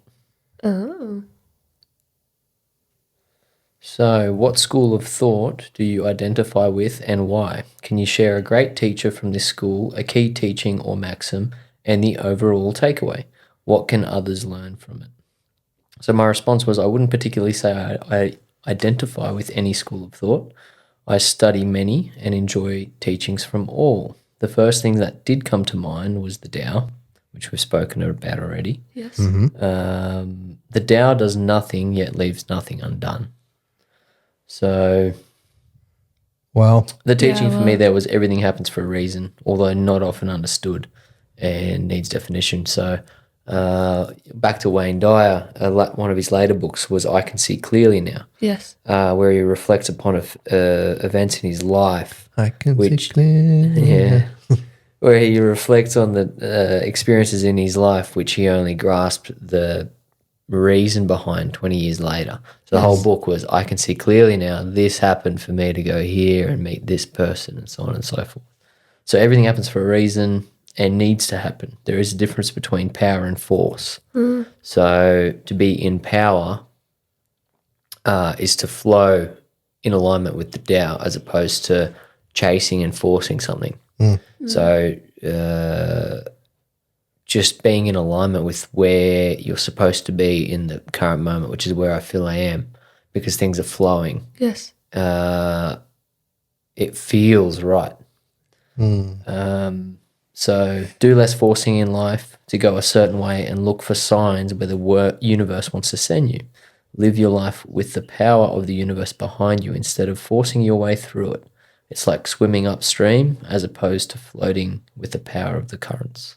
Wow. So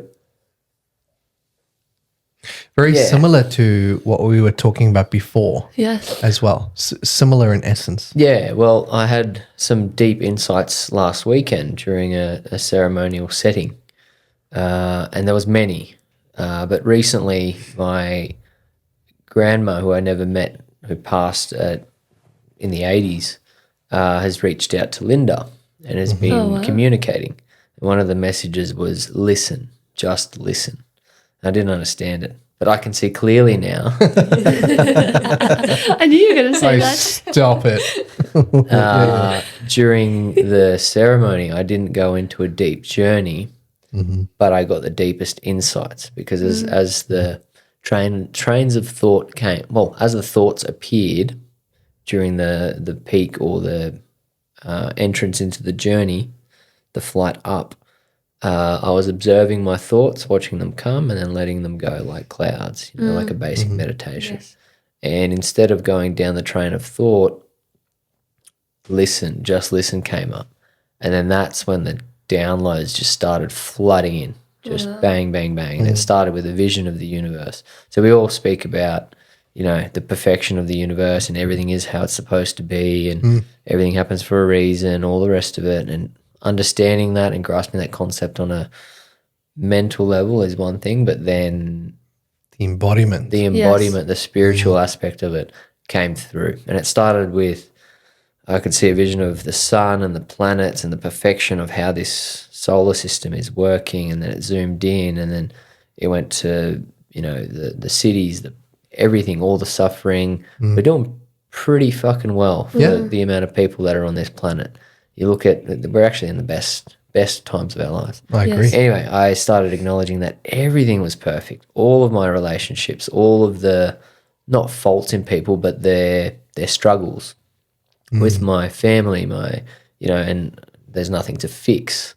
But it just came at this deeper understanding, and then it was like, I am perfect too. But it was, I embodied that. And in previous experiences, my family would come up and I'd feel a sense of joy and compassion and love. But immediately after that, I felt sadness because of how much more I could do to spend time with them. But Right. that was, So you felt the polars. Yes. The different poles. yes, all the time. Quickly. It was love, sadness. Why am I not spending more time with them? So I was actually placing expectation upon myself To spend time with to them. spend time with them.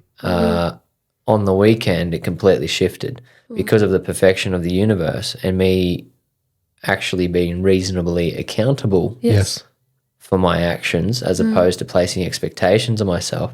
I felt that love and joy and gave myself a pat on the back because I said, I am perfect. I am doing my best. I am spending as much time as I can with them. It is only 24 hours in the day. There's things I need to do for business, health, wealth, relationships. It's also my life. It's also Yes. my life. So I acknowledge that I am doing my best and that sadness of I can do more went. Wow. So you acknowledged an emotion.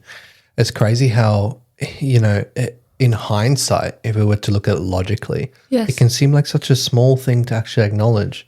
But then the deeper embodiment of it Yes. is There's so much behind it. there's so much behind it. Well, like I said, I just thought I didn't see the link between expectation and reasonable accountability in that sense. And I just thought it was normal. I was like, love, I can do more. That's a message to do more. This time it was just love and joy, and that was it. Because then just I letting became go. letting go and saying, I'm doing the best I can. Wow. So full release of control. Because there's always more to do. And I've understood that from a very young age, running a business, everything else. You can work 20 hours of the day and there's still going to be more to do. So it's very much in essence, Matthew McConaughey has got a beautiful YouTube video Yes. where he speaks as well. I showed you this one. I'll show you guys after. I love his book, Green Lights. I haven't read it. Neither have I. get I it. haven't read it yet. Yeah. I've got so many book recommendations. I don't even know where to fucking start. Seriously. Can I just finish the Kabbalion properly? But in essence, look, I don't remember all the laws, or let's say it's like virtues to live by. Yes. He calls them like laws of human nature. And he says that for, most of the population doesn't understand the fifth one until they're like 40, right? When they hit midlife crisis and essentially go through what it is we have gone through, right? Many different people hit it at many different times of their life. But in essence, it's the embodiment of there will always be another problem in life. Yes. Always. You Yes. fix one, there will be another one. There's some kind of a vexation at some kind of a level, always. So it's about learning to enjoy life fully. Is that it there? Did you find it? Do you have it Well, saved? it's You have it saved. Mavericks on What's it. Where is it? The 9 lessons of, or the 9 rules of being Can human. I read all Oh of them? yes, Yeah, yeah. that's we'll go that's through. what got read out recently. Hey, Yeah. love Is that is what it. you're talking about? Mm-hmm. Rule 5 about lessons. No, that's it. Oh, share away. Yeah. Well, let's go through these anyway. But let's say in essence, I think they are very similar. But he says that it's the understanding that there will always be another problem, right? And it's about enjoying life regardless. Yes. And you let go in I'll hand this back to you. What we'll do is, can you send that to me? And I'll post it for the people that want to look at it after. That's exceptional. I think that is them actually, but I'm unsure now. Could be rephrased. Those rules have been rephrased many Multiple times in times. different aspects and different courses and messages that have been developed from those Hermetic cases. laws, you know, same thing. But yeah, I hear you, Mav, you know, because it's like, okay, I can either be extremely hard on myself and go in and, you know, beat myself up over the head, or I can just purely listen to the universe. Yes. Really, you know, it's like I remember a song came up throughout that night as well. And because you were saying, listen, and it's Alan Watts. And you guys remember that one? And it takes you in through It's like a action. half an hour meditation. Yeah, yeah. Yeah, it's huge. Yes. Yeah. Well, 18 minutes. Oh, it felt like 4 Felt hours. like aeons. I thought if it feels like 6 hours, it's probably 30 minutes. Yeah. No, it was 18 minutes, but even then it's really long, right? But it takes you through a massive journey as well. Is that when it happened for you? No, it was so separate to it was that. the first half. First half of the ceremony. And something went, listen, Oh no, first night. Sorry, First night. That Yeah. was the second night. right. And that's where you got the bump through. Yes. The first night, second half of first night. Man, I love it. So that then you take them through each and every aspect of your life, I'm assuming. You know, relationships, friendships, work, career, self-purpose. Well, I'm assuming to all of it, would you say? I felt Because that's like the Tao. It's just a different way of saying it. Yes. yeah, I felt completely at peace because it wasn't a deep journey. I was able to walk away with all of the Gnosis. So I could. Sometimes you come out and you're like, oh, what did I just understand? Yes. What did I just see? But because it wasn't a deep journey, I just learned to listen. So I learned that you don't have to go deep. You just have to listen. Yes. And that whole concept, then I was able to take the most away from my experience because I was completely coherent, tapped in to source, got the downloads, and then took them away in a coherent way. Because that's what the journeys do anyway. You know, it's like we explain it like the mountain that goes up. You guys have heard this one before. It's like all different medicines. It doesn't matter what you do. Let's say medicines could even be Vipassana, Yes. breath work. Many paths up the mountain. Many Yes. paths up the mountain. But getting to the very pinnacle of the mountain is realizing it's you, Yes. right? In some respect. Let's rephrase that. We'll give it a different one. It's fully resting in the present. Eckhart Tolle, be in the now. Ram Dass, be in the now. They all say Nowhere. it. Now here. The now here. Exactly. But it's that it's curious how all of these different modalities take us on these journeys, isn't it? Where it takes us kind of away to experience all these other things through the thing that we call our mind. So many different realms to it, you know, judgment, expectation. We'll just give them emotional labels for now. But really you go through all of that merely to awaken here now. But once you've done it a few times, then you're correct. You actually don't have to go very deep to see it. It's like just a little bit of a helping hand, a feather, Yes. might we say, and then you're back there. And then it's like, okay, that's where I can then remember more of the teachings, you know? But I'm still there now. No, seriously, that's what I mean. I took it Yeah, away I and agree. I stayed there. It wasn't like I was there and now I'm back. Oh, Like a fall back and going, oh, what was it I remembered again? Well, I love it. What was the question on that one again? the question. Yeah, I completely forgot. Because It we was about the answered school of The thought. teaching. a school of thought. Yes. That's it. So we started with the Tao on that one, and then we flowed. That was spectacular. 4 zeros, my friend. Yeah. Beautiful picture, eh? It is a beautiful picture. The girl is beautiful. No, Yeah. your bitch. Yeah, so ultimately to answer that question, going with the flow of life, finding when it feels right, do it. So one of the Bashar principles is another thing. When you're passionate about something, don't worry about what you're trying to get out of it. So put all of your energy into that thing without a focus on the outcome. And then the outcome actually becomes brilliant. Yeah. Yes. And not completely different to what you thought it might have been, because a particular activity, talk about unlocking doors, just unlocks different doors that you didn't even know were available. By setting an outcome, you're putting the blinders on and saying no thank you to all those doors because you've got an outcome. But by just doing what you're passionate about, the universe opens different doors and it'll take you on a journey of your lifetime. Yes. Yeah. To places you probably couldn't even have created yourself. No, exactly. Yeah, imagine. You because in your current level of awareness, you're setting goals for where you want to be in a certain time. And it's good to have vision, but if you have a specific outcome, this is my take on it. If you have a specific outcome, you're really closing yourself off from all the other opportunities. So whatever you're passionate about at the moment, focus on that, and the doors will continue opening. And I've been doing that my whole life. I never had a 5 or 10 year plan.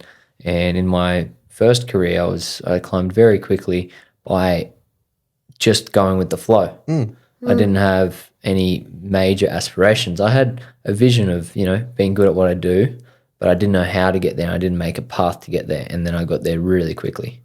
Wow. So you also actually let go. Yes. I let go. In that one. But that was more out of that original existential crisis because I didn't give a shit about life. Yeah. So then I was just floating. I was naturally floating through because of the care. Well, in a sense, I didn't care about where life took me. Now I do care, but I'm in the same boat because I'm still floating. Do you think most people, and this is a question for all of us, do you feel like most people feel that way? Because I know I myself felt the same way because I hit mine at 22, 23, and I didn't think I'd make it until 30, to be completely transparent. You know?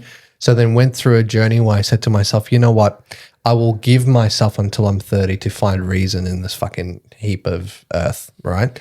And the second I spelt that, it started happening. And I obviously found myself in this broad thing.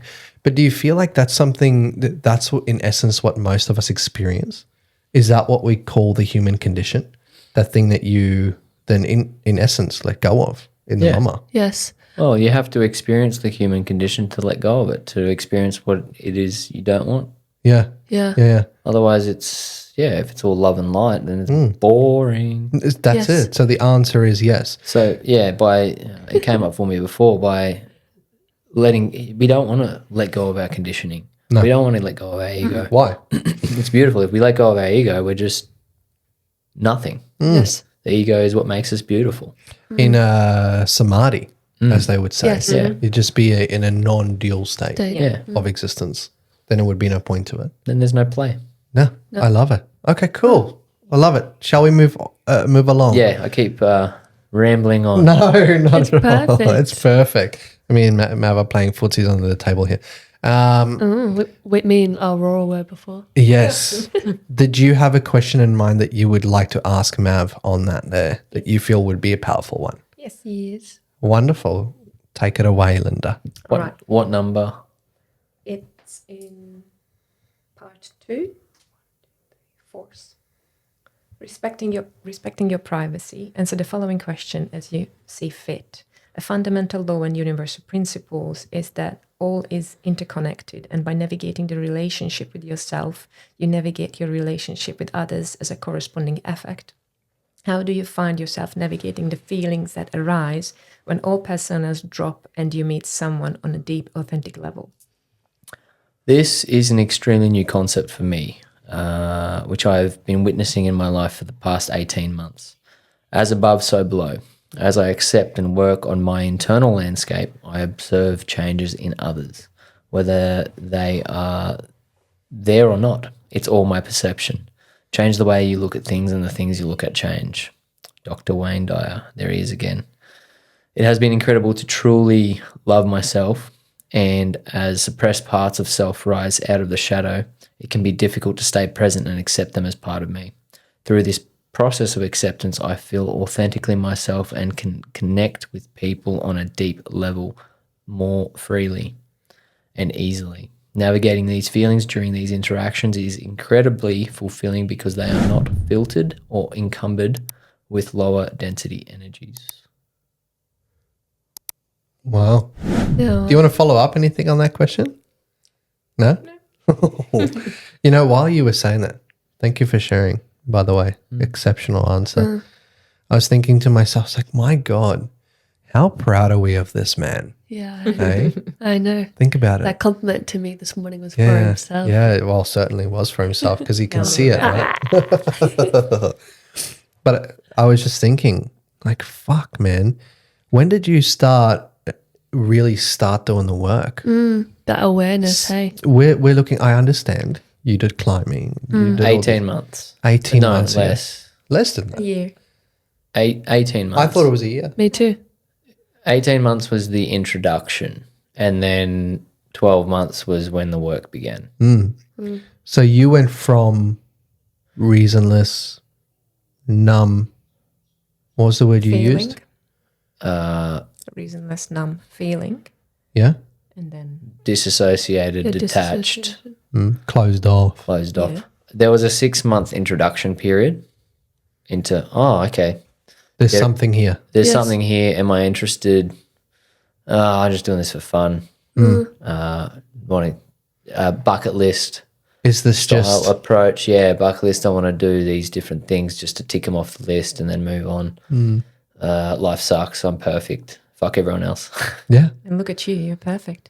Yeah. We did it last weekend. And Linda said then, yeah, 12 months of a deep dive into the human condition. Would you say intense? Deep dive? Intense. Yeah. Loss of self.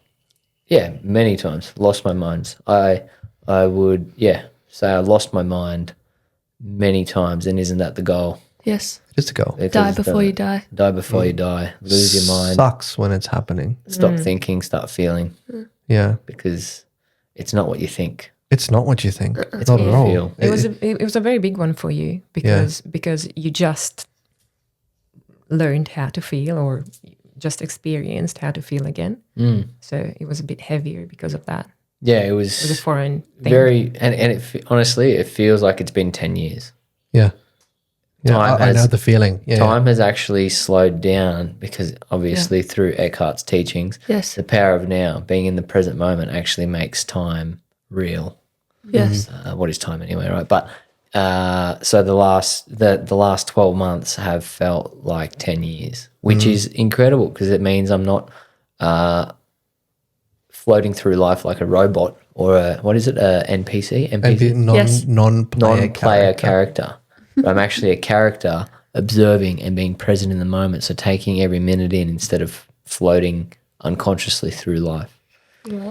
You know, I was working with this beautiful gentleman recently. Won't mention his name on here. But let's say he's 67. Yes. He's you guys met him once, older gentleman, 67, and he's existed for 66 years of his life. And through not even a year of doing the work now, he's finally lived for a year. Yes. And he says that having lived that year has felt longer and more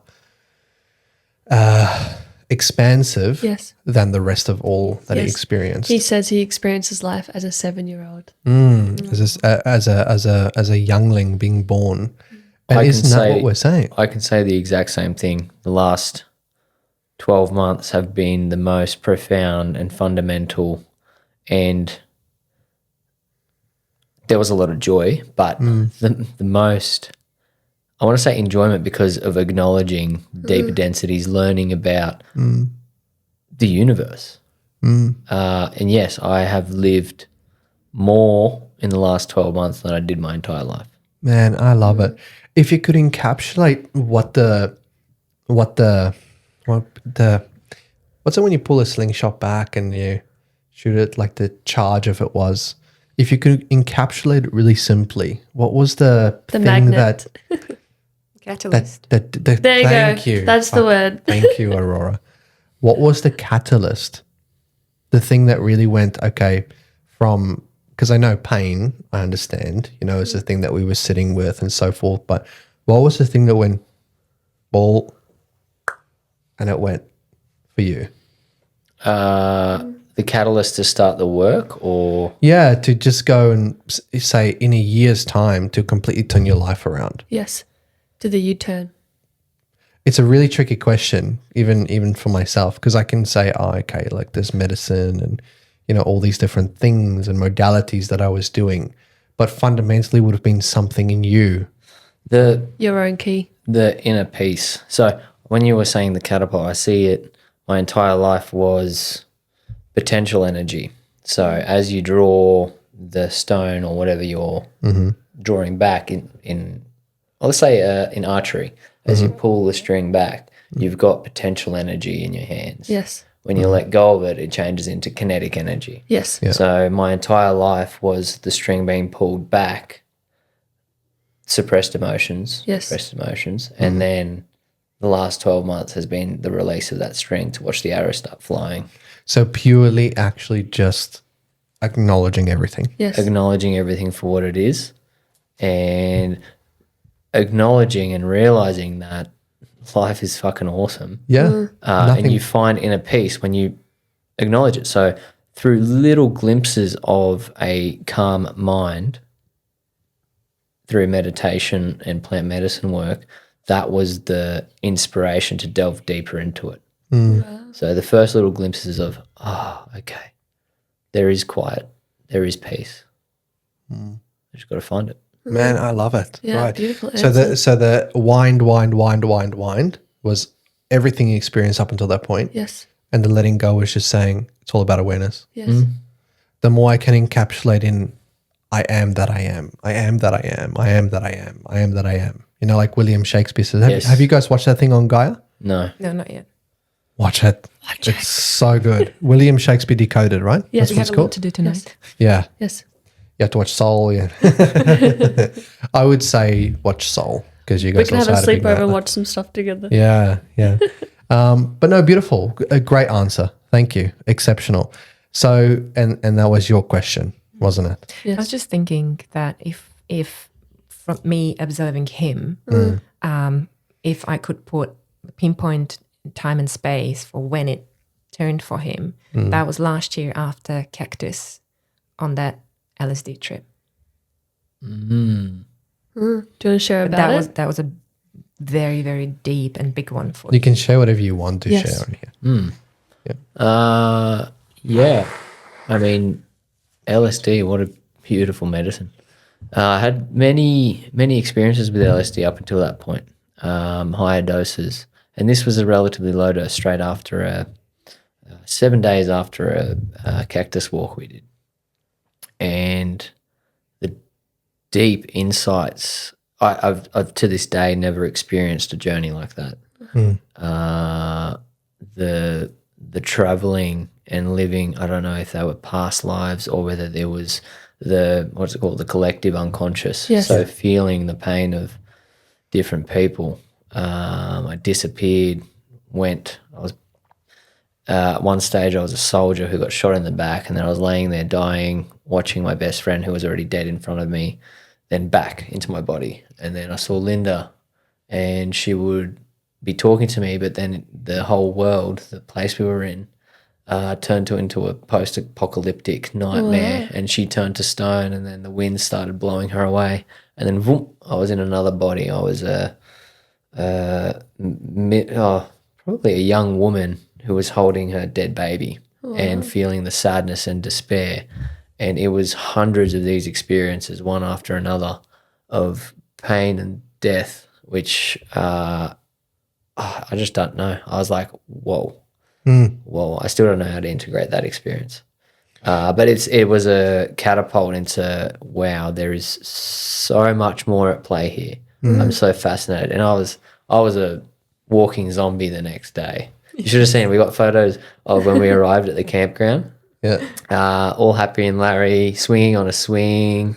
And then the next day, I was just sitting there with a cup of tea, with my just completely zonked, going, what? I'll show you the picture. Just Okay, good. I would love to see it. Awesome. it was So you incredible. experienced full chaos. Yeah, wow. Full chaos, full loss of self, full. And look, I've had many ego deaths in the past as well, but this wasn't Yeah. ego death because I knew who I was. different. It was different. Yeah. It was a transplant into someone else's mind because it didn't feel like it was me. It wasn't my soul. I know the feeling you're talking about. Remember I was talking about the Taj Mahal before? Yes. And Did that feel like a past life for you? no. You know how you say it felt like someone else's mind? Yes. That's what it felt like. I know what you mean. It's hard to put into words. Well, it's we are in the mind of the one, Yes. the mind of all, and it's in ourselves. So all the collective unconscious, all the pain and suffering that has been experienced through humanity's existence is is within us in some sense. yeah. So I think through that, whatever the recipe was in my life to get to that point, tapped into those deeper core memories of the collective unconscious. And that's what it feels like. You know, it's like, look, there's so many logical ways we can go into it. You know, where Carl Jung talks about the collective unconscious and so forth, because that's where you got it from, I'm assuming, that terminology. Or was it more so from what you've experienced? I can't remember. Right. It's beautiful anyway, because he talks about the collective unconscious being the I think it was consciousness of Eckhart everything. Tolle Yeah? or someone who talks about, Good. They got it from Carl Jung anyway. probably, yeah. Yeah. But no, I know the feeling you're talking about. So let's say for me, through the one that I went through, you know what it felt like? It felt like I actually experienced death, but beyond, it's going to sound weird, but beyond what I could experience in Sapø. Yes. Yeah. I can relate to that. Yeah. And if you asked me to do it again, I would. Yes. I would too, and I have since Myself by too. asking to integrate it in Mama. That's Yes. it. But then she takes you right there. But then Ooh, that's a good intention. Yeah. Yep. I haven't integrated that LSD journey. Yeah. Use that with Mama. Oh, Mama, here we come. Oh, all right. I have a question because obviously you were speaking about before the chaos aspect. How did you play with the order as you were going through the different lives with the LSD journey? How did I play with the order? Yeah. didn't Can you play know at how all. you can? Okay. There was no play. Yeah. It was no control. I remember at one stage, I was laying down and Linda was above me and she's like, just breathe. So I was like, oh, okay, I'll breathe in through the nose. Boom, gone. Wow. And I was like, oh, fuck, where am I? And then more of those experiences occurred. And then I came back. She was like, just breathe. I was like, grabbed her by the head and I said, I do not trust you. You told me to breathe and it happened again. But no, I know what you mean. You know, I'll recap mine slightly so you have more of an understanding of what mine was, for instance. And look, it's you guys are the guests here today, but we'll go with the flow, right? Now, we did Mama, a full weekend of it. Yes. Now, belly's full of serotonin, mind you. And on the Sunday, after we'd now microdosed Mama on that day as well, Mr. Fatherman came through and he goes, let's have a little father-son time. So we just took the tiniest little bit of Adam. Oh, so it was the wise man's idea. Who would Yes, have it thought? was. Yeah, who would have thought, right? He's so Going through us sensible. up. Yeah. And mind you, I'm not as experienced as I am now and back then, so I don't know much at all. And we take a 0.5 and the intention is purely just to find out more. That was the intention. Fucking hell, in hindsight, you're like, what are you What an saying? open-ended question. Yeah, find out Open-ended. more. Yeah. Anyway, we're sitting there and it's like 2.5 hours past, nothing. We're like, okay, we're going to go to bed. Let's do a harpe. And we sit down and as we're about to do the harpe, we did do the harpe, pardon me. As we're like coming out of the harpe, I get this feeling behind me. Now we're in a place called Frog's Hollow and we're on like a bungalow that's on the water and we're sitting on the deck and my back is facing towards the water. And there's all these little frogs chirping and things in the background and like sitting in the harpe and all the little frogs and crickets and everything go quiet behind me. And it's like, what the fuck's going on? And all of a sudden I get this sense of just whiteness. You know, like in the Matrix movie, you've both seen it, the Matrix movie where it's like the white room, Yes. you know, Yeah. in the simulation. Where the architect is. Imagine, Yes. exactly. Imagine exactly that. Or the one where they're standing there and it's just the couches and he looks left, right, yes, it's yes, Morpheus and it's just white. Yeah. That one. Now, that's the feeling I get behind me. But my eyes are closed, yeah? So open my eyes and I see Fleur get up and he's walking past me. And the white just comes in behind me, well, next to me like this, and I see it. Everything just disappearing, as if though the simulation just dissolved into fuck all, right? Pardon my French. And as Fleur's walking towards the loo, the white is following him. And at some point, it's only the door that he walked in for the bathroom.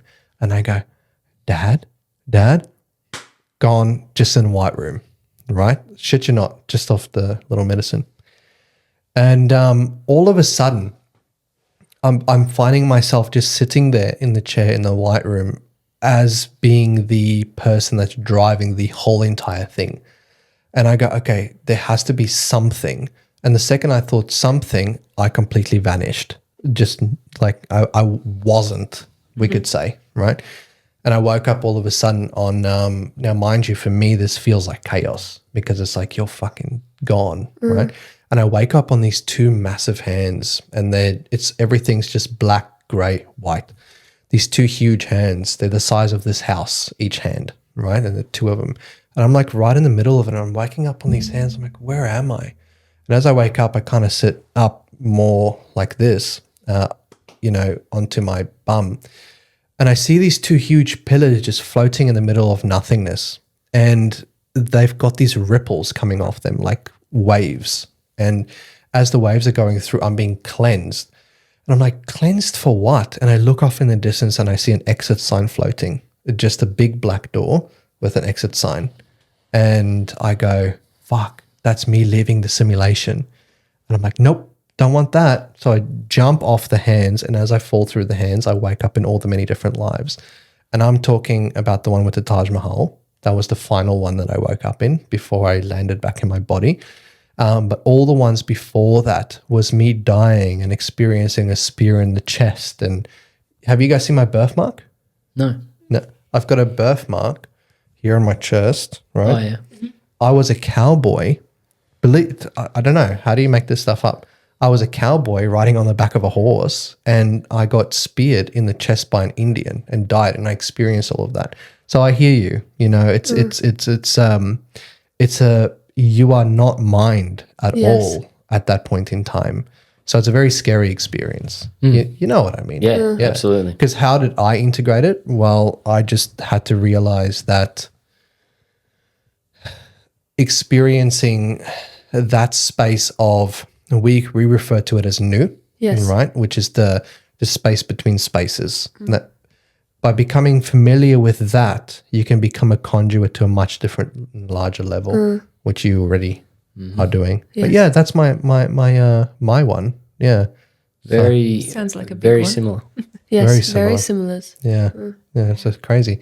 And it's Adam. So who would have thought? Yeah, that's what I mean. I couldn't believe how much of a conduit it was, given the dose and the past experiences with it. Yes. For that to be so profoundly different. Yeah. And that's what they say, it's not in the cup, right? It's not what's in the cup. No. It's not the dose. No. That's why you can go, we're going to go next year to a Dr. Joe Dispenza event. Oh, nice. Yeah. Yes. Is he coming here? No, we're going to go over there. We're going to go overseas, Florida, I think he's doing it at. Because we say it's not what's in the cup. When you buy tickets, instead of 2, make it 4. Okay. Okay, we will do it. We'll make it But he used to come over here as well. He used to, but I'm not sure if he's coming back to Australia. Not for a while. I know Gabba Mate is, and we've all booked tickets. Because Yeah, we we're got tickets. going to go Yes. do that. Reason being, the way that he describes, there's a video. I'll find it. I'll post it underneath the video as well, but I'll send it to you guys, where he talks about, it's with Emilio. Yes, it's with Emilio. Just recently. Yes. Where he spoke about an experience that he had where he was sitting around a fire. Now, whether he had medicine or something, I don't know. Sounds like he did. But, is what it is. Where he awakened by looking at a fire. He could ask himself a question about his, what's a pineal gland? Yeah, there you go. He was like, what is my pineal? And he went in, the pineal opened up in front of him. A space ripple in the middle of the fabric of the universe or something. And since then, he's used the same teaching to unlock the mind. Yes. So we want to go experience that. Yes. A full integrating into, the quantum field. Quantum power. Yeah. Fun, fun, fun. Yeah. But anyway, I think let's start rounding it up. Yes. Did you want to do the final questions for us? Okay, well, I feel before we do the last final question, I would like to ask another question just from the questionnaire in regards to both of them, in regards to their response for their eulogy. Because I feel that's quite a beautiful way to also surmise the whole ceremony as well. So I feel, Aurora, can you please go first? Okay, let me find it.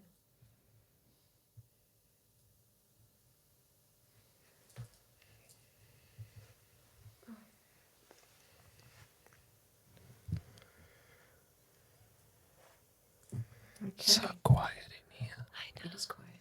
You're quiet. It's the wide room. There we go.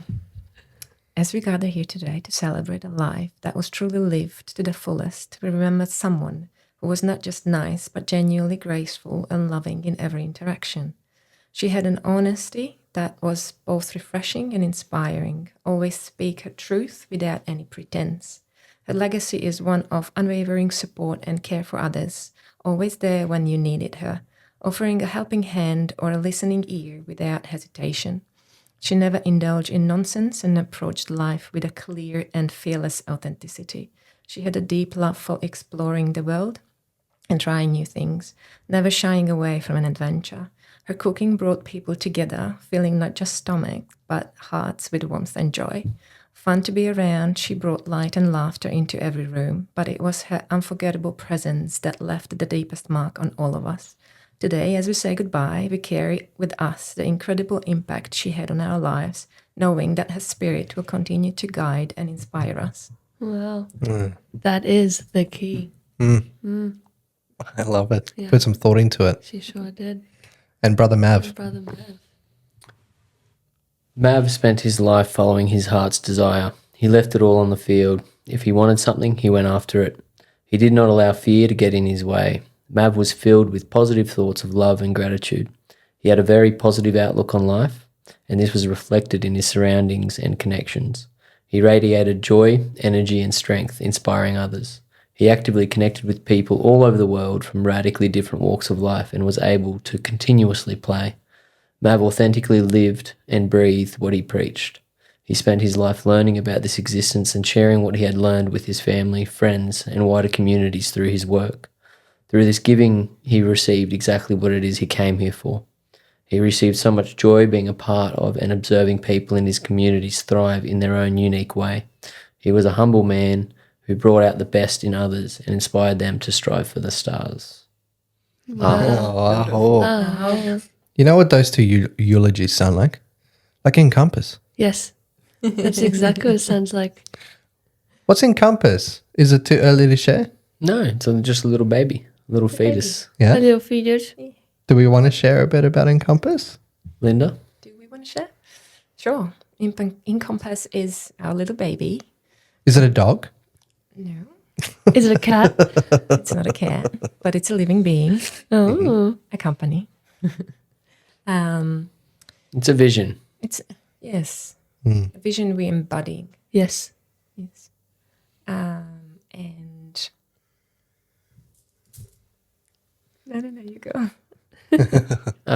It's so as we both come into this service-centered life, we wanted to set the foundations for a open-ended vision to assist others into leading a balanced life. So it's about finding what we're going to be promoting is, first of all, an encompassed approach. So we want to encompass many different modalities which are suitable for particular people at that point in their journey. Healing seeking, whatever. co-creation. Yes. Through different modalities. Name it, we want to look at it and potentially even have facilitators in different fields providing different services where people can come and find their own innate guidance system and their own inner healing intelligence. So their own inner compass. So Encompass is an entity which will bring people back into their own power and back in touch with source and their own inner guidance system. Man, I love that. Me too. You guys are doing so well. To take all of these teachings that you've gone through that we've spoken about here on this podcast today, you believe it's already been two and something hours, almost 2.5 hours. How quick is that? But to take everything we spoke about and now really step into that service-centered approach. And we're only scratching the surface. Only scratching the surface, but it's not an easy thing to do, you know? And I know you guys also know what you're in for when it comes to the work, the great work, you know? But look, we're always here when you need a helping hand.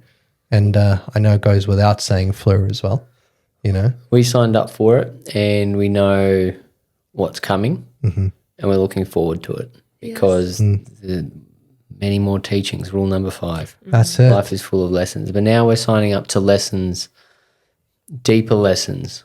And it's going to be tough. It's going to be joyful. It's going to have ups and downs, everything. That's the thing. That's it. But now we're signing up to a life where the lessons are fruitful and not just, we want to, what does it say? The lessons keep appearing until learnt. Yes. So we The want same thing over and over. Just So deeper. we're signing up for a life where we're opening ourselves to many lessons in a row, which we can integrate into our life, our practice, and the bigger being.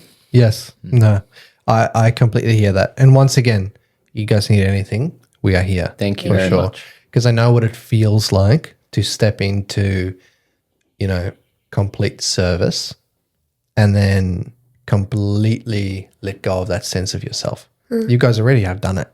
You know what I mean? But it brings a whole nother aspect and perception to it when you're there on the forefront and saying, I'm actually here to serve. Be that conduit. Yes. Okay, I love it. Last questions. Take us out, beautiful Parvati. Last question. I feel you can answer the last question. The last question? Yeah, ask it. The golden nugget. Yeah. Yeah. Because I'm not specifically sure how you worded it last time. Okay, that's fine. That's beautiful. I can do it. So the last question to guide us out is to leave our guests with either an encapsulate or summary, let's say golden nugget, for them to take home with them, an encapsulate of either this podcast here today, a teaching, much like the phrase that you left for your younger self, Yes. a different way to say that in essence. So if you could leave, let me simplify it. If you could leave our guests here today with any piece of guidance, not advice, what would that be? And you can answer it however you see fit for the ending on the podcast here today. Linda? The only thing comes to me is listen to the guidance of the heart in any circumstances. Your Gnosis. This one has the keys. Yes. Love it. And Mav. And if you don't know how, figure it out. Yes. Cool. Tap into your heart, Open the doors of perception. open the doors, start feeling, stop thinking, feel. That's what we're here for. I love it. Wow. Awesome. Yes. Well, thank you both for coming onto the podcast here today. It was I had great an fun. exceptional time. It was fun. It was fun. It was a great pleasure. Your guys' first podcast Yes. done and dusted. Yes. We popped the cherry. Yeah, we did. Pop. Well, guys, thank you so Yeah, much. It thank was you guys our again. honor, our privilege. Yes. And once again, you guys are welcome in our sukasa. Mikasa sukasa. Anytime. Anytime. Thank you, my Thank you friend. so much. Any last words from you? I just had a great time and thank you for all the different perspectives that were shared here today. Love you all. Oh, we'll do a little wave.